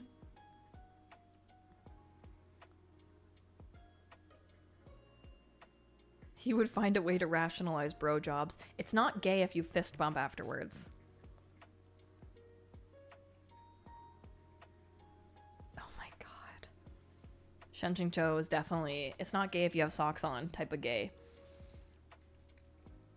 Oh my god, I can't believe that.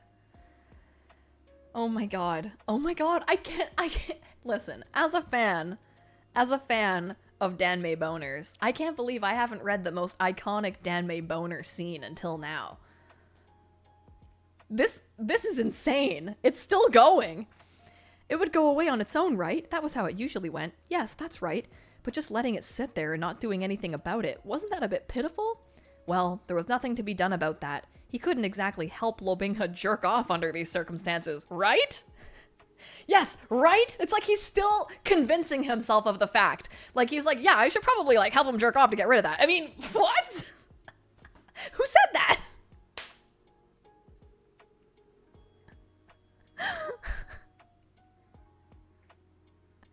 There is a way to logically get myself out of this.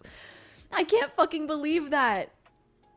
That right was load bearing. That was a load bearing, right? And then again, right. In the end, as a shizen, Shen-Qing-Cho had absolutely no duty to help his disciple simmer down, even if he'd started the fire in the first place. Right. The only reason I'm not jerking you off right now is because I'm your shizen. I mean, what? Denial is a river in Egypt. Oh my god. I'm sorry. So much of Shen-Qing-Cho's, like, feelings and, like, homosexuality could be explained away. But this is the most incriminating thing he's thought so far.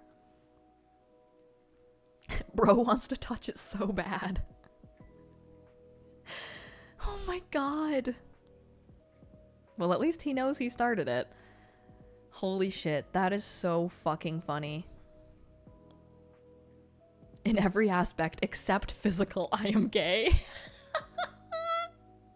Holy shit. Yeah, as much as Shen-Qing-Cho is an unreliable narrator, this was rather telling. This was very reliable. Jessica, you did not miss anything. They've been in the coffin and, like, the scary hand reached into the coffin and he just pulled him closer. And then, oh yeah, Meng Mo came and was like, he's asleep and I can't wake him up. And Shen-Qing-Cho kind of got mad about that. and then Binghe got a boner.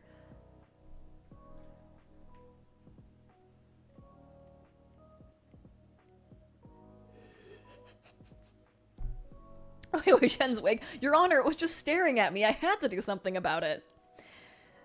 I just can't. It's like Shen Qingzhou to the gay police. He just. It was just so hard, and it was looking at me. It would be inhumane to not jerk him off, right?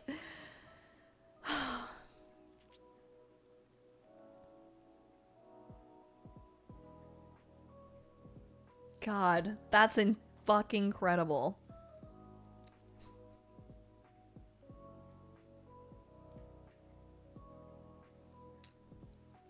It was looking at me. Oh.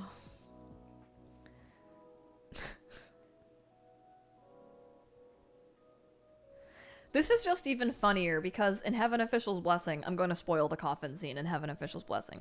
Shailian, who is like, you know, aware of his feelings for Hua Cheng, he just kind of feels guilty about it. When he feels, or he gets a boner, he just blasts the coffin open. There was no thought after that, you know? It looked so painful, I just had to help. I'm not a monster. Shen Qingzhou really joining that older show mentality. Looking at you, Chuaning. Yes. Oh, man. That was good. That was really, really good. Shen Qingzhou shoved Luo Binghe off of him, slapped a palm against his chest, and sent a few waves of spiritual energy into him. Though it was pitifully meager, he had no more to give, and whatever he could summon was the sum total. As for everything else, just ignore it. Ignore it! After getting out of the coffin, he pulled and tugged, dragging Luo Binghe toward the far east end. I'm just picturing him doing this while Binghe still has, like, a giant boner. Like, as he's dragging him, it's just like...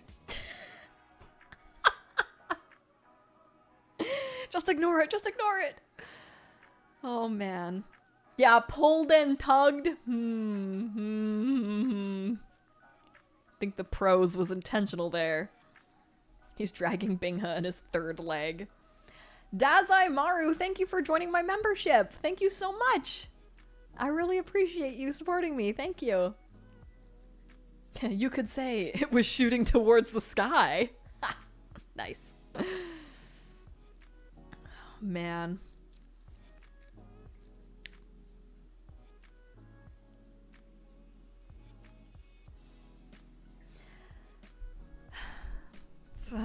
Luo Binghe. Yeah, after getting out of the coffin, he pulled and tugged, dragging Luo Binghe toward the far east end as Meng Mo had instructed. As his journey stretched on, the walls of the corridor began to dampen, and the floors beneath them grow slippery, covered in green moss. It became harder and harder to find steady footing, and Shen Qingzhou slowed his pace so he wouldn't slip. As he continued, the moss gave way to more vegetation. Wild grasses and thickets of flowers began to emerge too. The corridor gradually widened, and trees of varying height rose from the ground. The floor was no longer only wet, but also snaked with the twisted roots of old trees, causing Shen Qingzhou to trip from time to time. Flying insects swooped past and bird calls echoed. The blue-black ceiling suddenly soared, and the white crystals embedded in it twinkled, looking like a veil of stars in the night sky. Though it gave the impression that they were in a forest, in truth they hadn't left the holy mausoleum. They had just entered a special tomb within it. Every tomb in the holy mausoleum had been personally designed by some demon noble of a past generation while they were still alive. The result was that it was home to all sorts of wonders, numbering in the thousands. It was just like an apartment building. When folks moved in, everyone got the same base suite, and everything else was the product of the residents renovating and decorating in accordance with their preferences. The mechanically skilled preferred their tricks and divination devices. Those familiar with demonic beasts raised monstrous tomb guardians, and those gifted in herbology cultivated poisonous flowers and rare grasses. The owner of this tomb was clearly the last type. Though these plants appeared ordinary and common to the eye, Shen Qingzhou definitely didn't want to touch them. He removed his outer robe and draped it over both his head and Luo Binghe's, tightened his arm around Luo Binghe's waist, and carefully walked onward. The grass rustled. A frosty beam of white light shot at them through the air, along with the sharp sound of something breaking. Shen Qingqiu snapped the fingers of his left hand, and Shu Ya shot from where it was sheathed at his waist, crossing blades to divert the sneak attack with a clang, but in the end, this reduced neither opponent's momentum even a bit. Before Shen Qingqiu had finished dealing with this trouble, a second arc of white light arrived. This one went straight for Luo Binghe's throat. Shu Ya had blocked the first sword, and Shen Qingqiu couldn't summon it back, nor could he throw Luo Binghe aside. If he touched those plants, it was all over.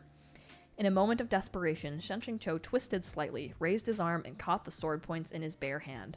The blade tore open his palm, but was caught solidly in his grasp in advance, not an inch further. His blood didn't drip down so much as it poured. Half of Shen Qingqiu's clothes and the jade-green grass on the ground were instantly coated with a layer of crimson.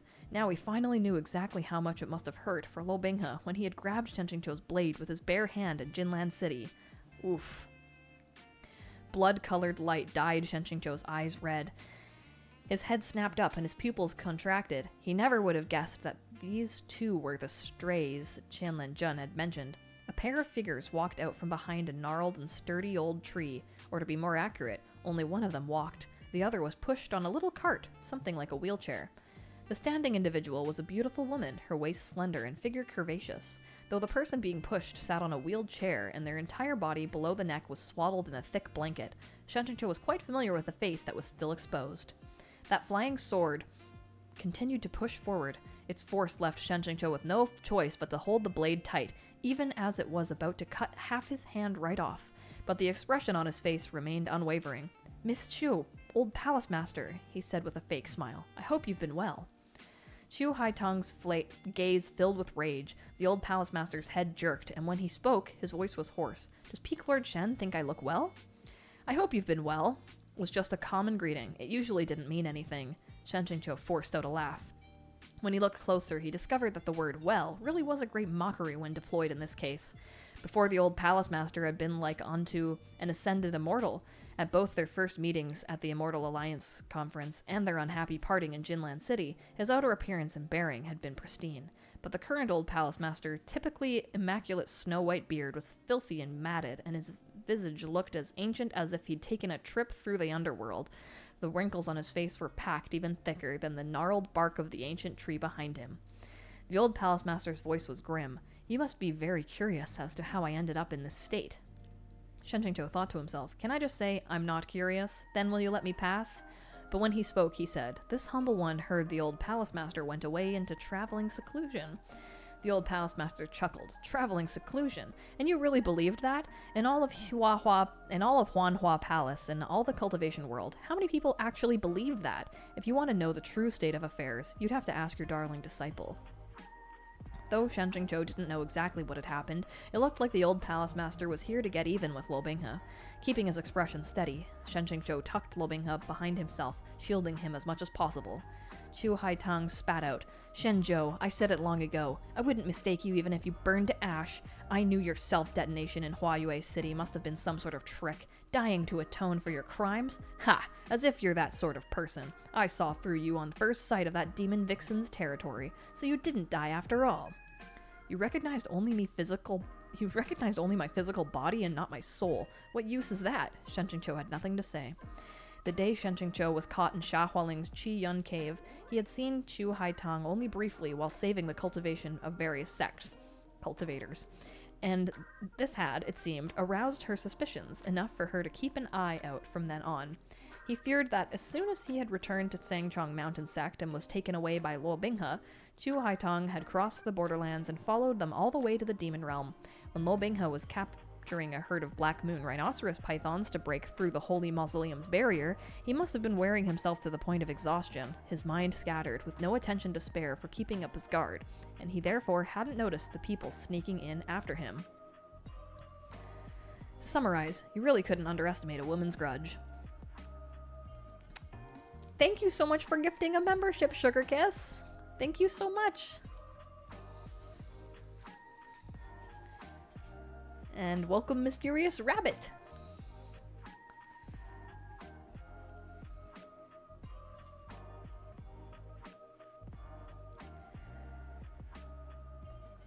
But Shen Qingqiu had genuinely never anticipated this team-up, nor did he know when Chu Haitong had come into contact with the old palace master. Although Shen Qingqiu thought to question the timing, he had a sudden epiphany. Did the old palace master play a part in Miss Chou's surprise appearance in Jinlan City? Since Zhu Zhulang had denied that her arrival was his doing, someone else must have been fanning the flames as well. How else could Chou Haitong have had the chance to show her face on the front lines with her measly little sect? The old palace master let out a cold laugh, giving neither an answer nor a denial.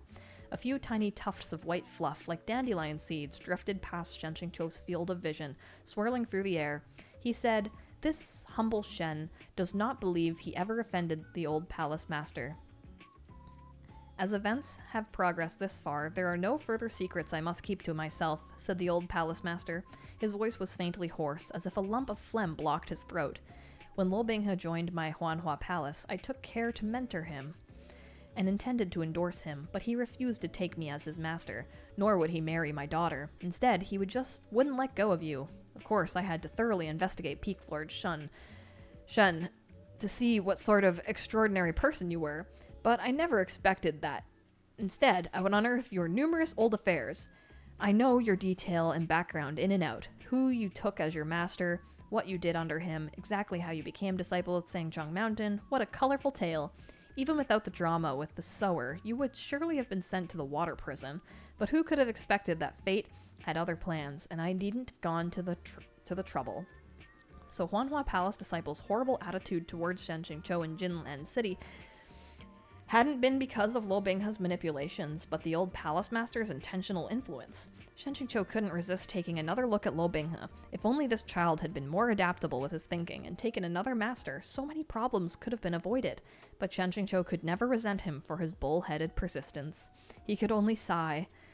"The old palace master has looked upon my disciple highly, yet the palace master's 2 sword strikes were clearly directed at him. Your words and actions do not seem to align." "Back then was back then. Now things are not as they were," said the old palace master. "Peak Lord Shen, please step aside. I do not care what happens to you. I just want this boy to pay for what he's done." "If I step aside, the palace master will kill only him and leave me be?" Chu Haitong let out a cold laugh. "He'll leave you be, but I'm still here." Her fighting abilities were far inferior to his, and she should have been of no consequence. However, in these circumstances, she presented quite a bit of trouble. "That brute turned his back on his benefactors and left me in this state," said the old palace master. "I won't rest until I kill him myself." "If he really turned his back on his benefactors," Shen Qingqiu said, "he wouldn't have spared your life, or that of your daughter. Grass ought to be pulled up by the roots. He understands this better than even you or me." Shen Qingqiu had never in 1,000 years thought that one day he would argue on Luo Binghe's behalf. When he heard those words, the old palace master squawked a cackle. Chu Haitong tore the blanket from his body. For a few seconds, Shen Qingqiu stopped breathing. Below the blanket, only a uniformly rectangular torso remained. All 4 limbs were gone. The old palace master had been carved into a human stick. Oh shit! He got the original Shen Qingqiu deal! Good night, Kay! That's crazy. Can't believe someone still got human sticked.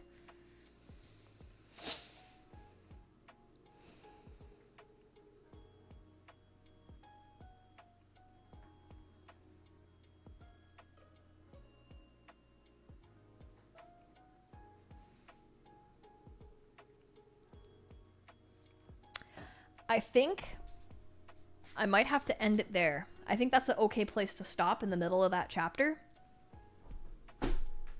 because I can hear the oven beep.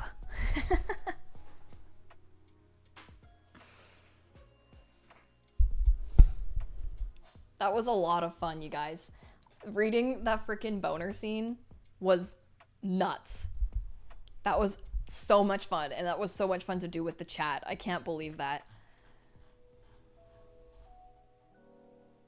Kicked her undone by the desire for food. Yeah.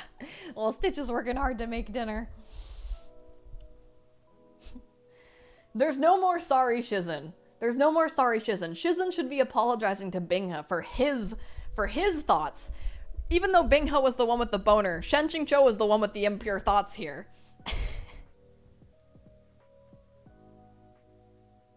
Jessica, can't believe I missed Binghe's solid salmon. Oh my god.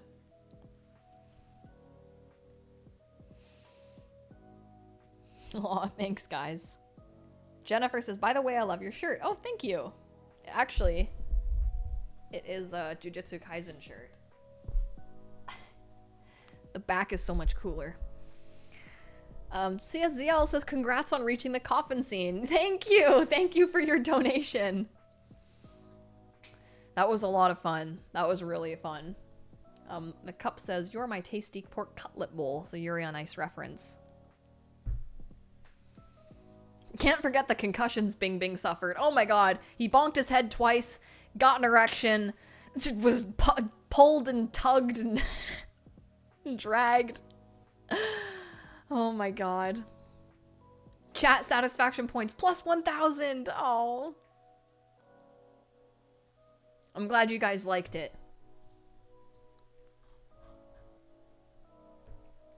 I kind of felt bad and nervous at the beginning of the stream. So I'm glad that everybody enjoyed it. Binghe went through a lot. Binghe did go through a lot. Am I streaming next Tuesday? I'm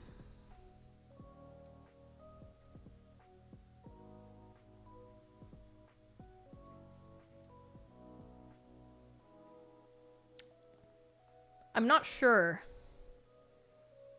I have hockey at 7:30. Jessica says, the stream made my day a lot better. Thank you. Oh, I'm glad.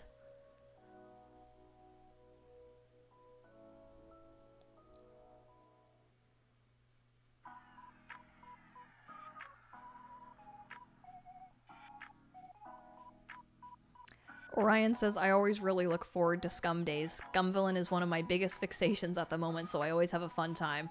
Oh, I'm so glad. I'm really happy that I can really join in on like the Scum Villain jokes and stuff. It really was awful of me to have not read it for this long. But recently I have been reading a lot more. I've been keeping up with Case File, I've been keeping up with Arha. I've even been reading some manga, and reading Scum Villain it's really fun, and I feel like reading is almost like a muscle you have to work out, and it can feel kind of hard to read if you don't read all the time, but once you start reading regularly, it doesn't seem like hard to do. So I've really been enjoying reading, honestly. Now you know the Scum references. Yeah. Oh, Danielle says, thank you. The stream really helped me cheer up after this morning. That's the best. I'm so glad to hear that. Wei-Wuxian's Wig says, the Scum Villain fandom deserved a public apology for you putting us off.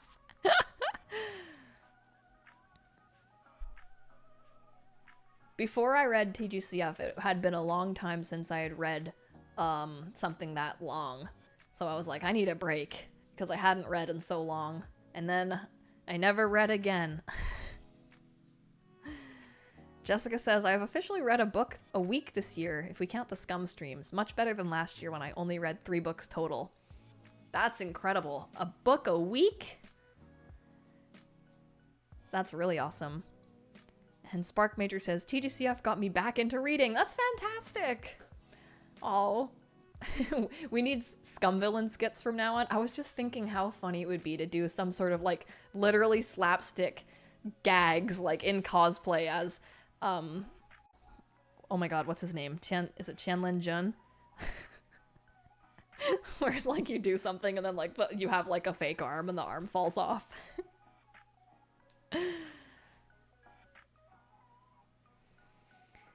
Cup Noodle Cat says, are you going to redo the MXCX Pro Tag tier list after reading? Yeah, I mean, I feel like since I've read, and Stitch has also read so many like Danmei now, like we know all about Thousand Autumns, we know all about Stars of Chaos, even the Fish book, and Yu Wu. Like we know a lot of characters, like intimately. We know Moran and Chuaning. Like, we could do a tier list and talk about the characters much more at length than we could like a year or so ago.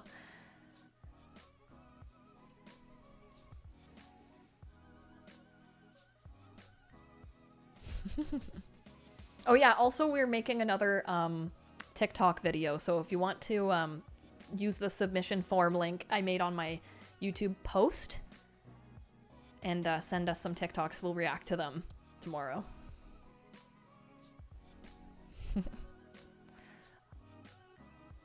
Because if you guys send me stuff, reels on Instagram, please just know I can't look at them.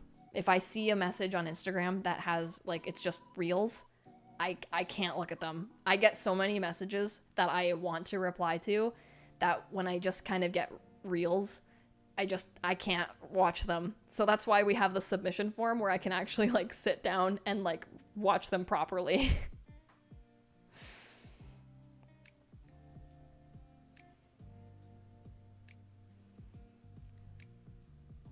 Jessica says, so far this year I've read Golden Terrace, Fish Danmei 1-3, QJJ 1-3, and Case File 1. Oh my gosh, that is awesome.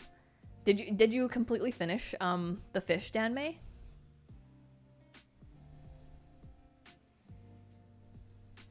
Oh, thank you, Jennifer. My collection will be even better at our new house. Spark Major says, you work so hard. Thank you for all you do. Oh, I love doing it. It's my favorite thing. Even when I have free time, I am always thinking about wanting to make videos. I have a video that I worked really hard on recently just because it was really long, and we reviewed a bunch of stuff that I'm just waiting to get approval from a sponsor. I love how it's just referred to as the fish book. I know, right? The title is so long. Will you be doing a room tour when you set everything up? Yes, absolutely. I'm very excited. Very, very excited. I want to have like a specific desk just for like unboxing figures and putting them together nicely, and like have like a camera set up so that I can like cut to a shot just of my hands, because I mean, we get so many amazing, like I really enjoy collecting stuff, so being able to put them together on camera and have the cameras set up nicely would be really cool. Even if we do like cozy streams and just like I could be reading the chat and you could watch me like build stuff, that would be cool.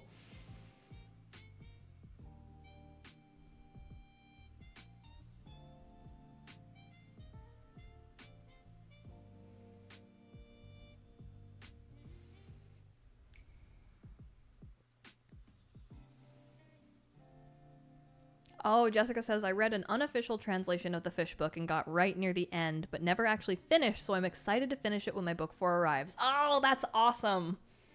That's really awesome.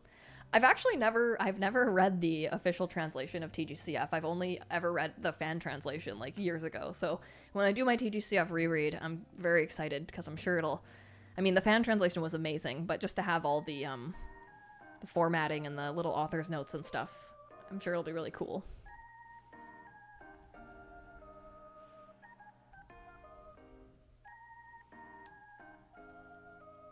Awesome. Okay, cool, guys. Well, I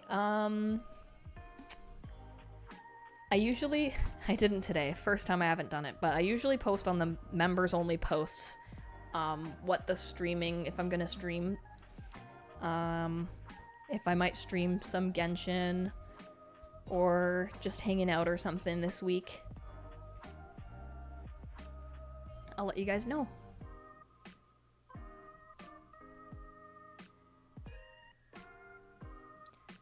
Spark Major, everything has to have a short title. I'm not going to tell someone, oh, I'm reading the dumbass fucking husky with the massive tits and the emotionally distant white cat of a professor he wants to bang. And the official English title for Arha is even shorter than the actual official title, because it's supposed to be the dumb husky and his white cat Shizen, but it got changed in English to just the husky and his white cat Shizen. And everyone doesn't even call it that. They just call it Arha. We were robbed of dumb. The poor boy. I remember when I was first, like, really into TGCF, it made me upset when some of my friends and my mutuals were, like, talking about Arha, because I was like, I didn't know anything about it, and it was just, like, another book, and I was like, oh, like, I'm so into, like, the MXTX verse, and, like, TGCF is so cool, like, I don't want to, like, think about this other Danmei. And then once I started reading Arha, I was like, holy fuck, this is incredible, and, like, Chuaning is absolute. Chuaning and Moron are, like, one of my favorite characters of all time.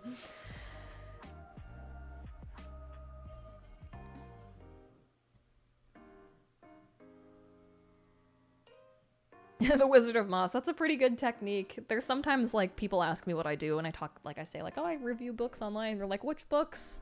And then as soon as I say Heaven Official's Blessing, they're like, oh, maybe I could read it. I don't think you want to read it. Old lady at the post office.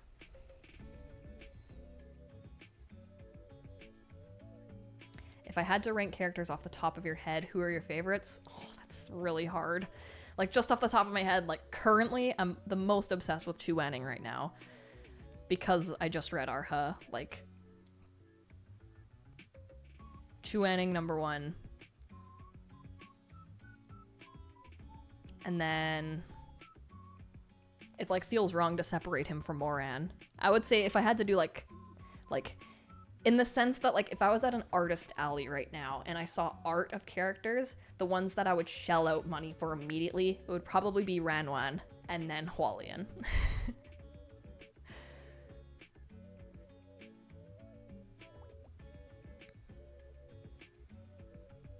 Spark Major says, I tell people I read martial arts novels. Oh.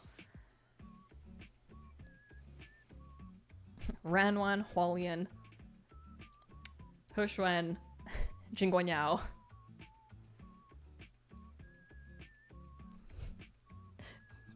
Poor baby Bing Bing.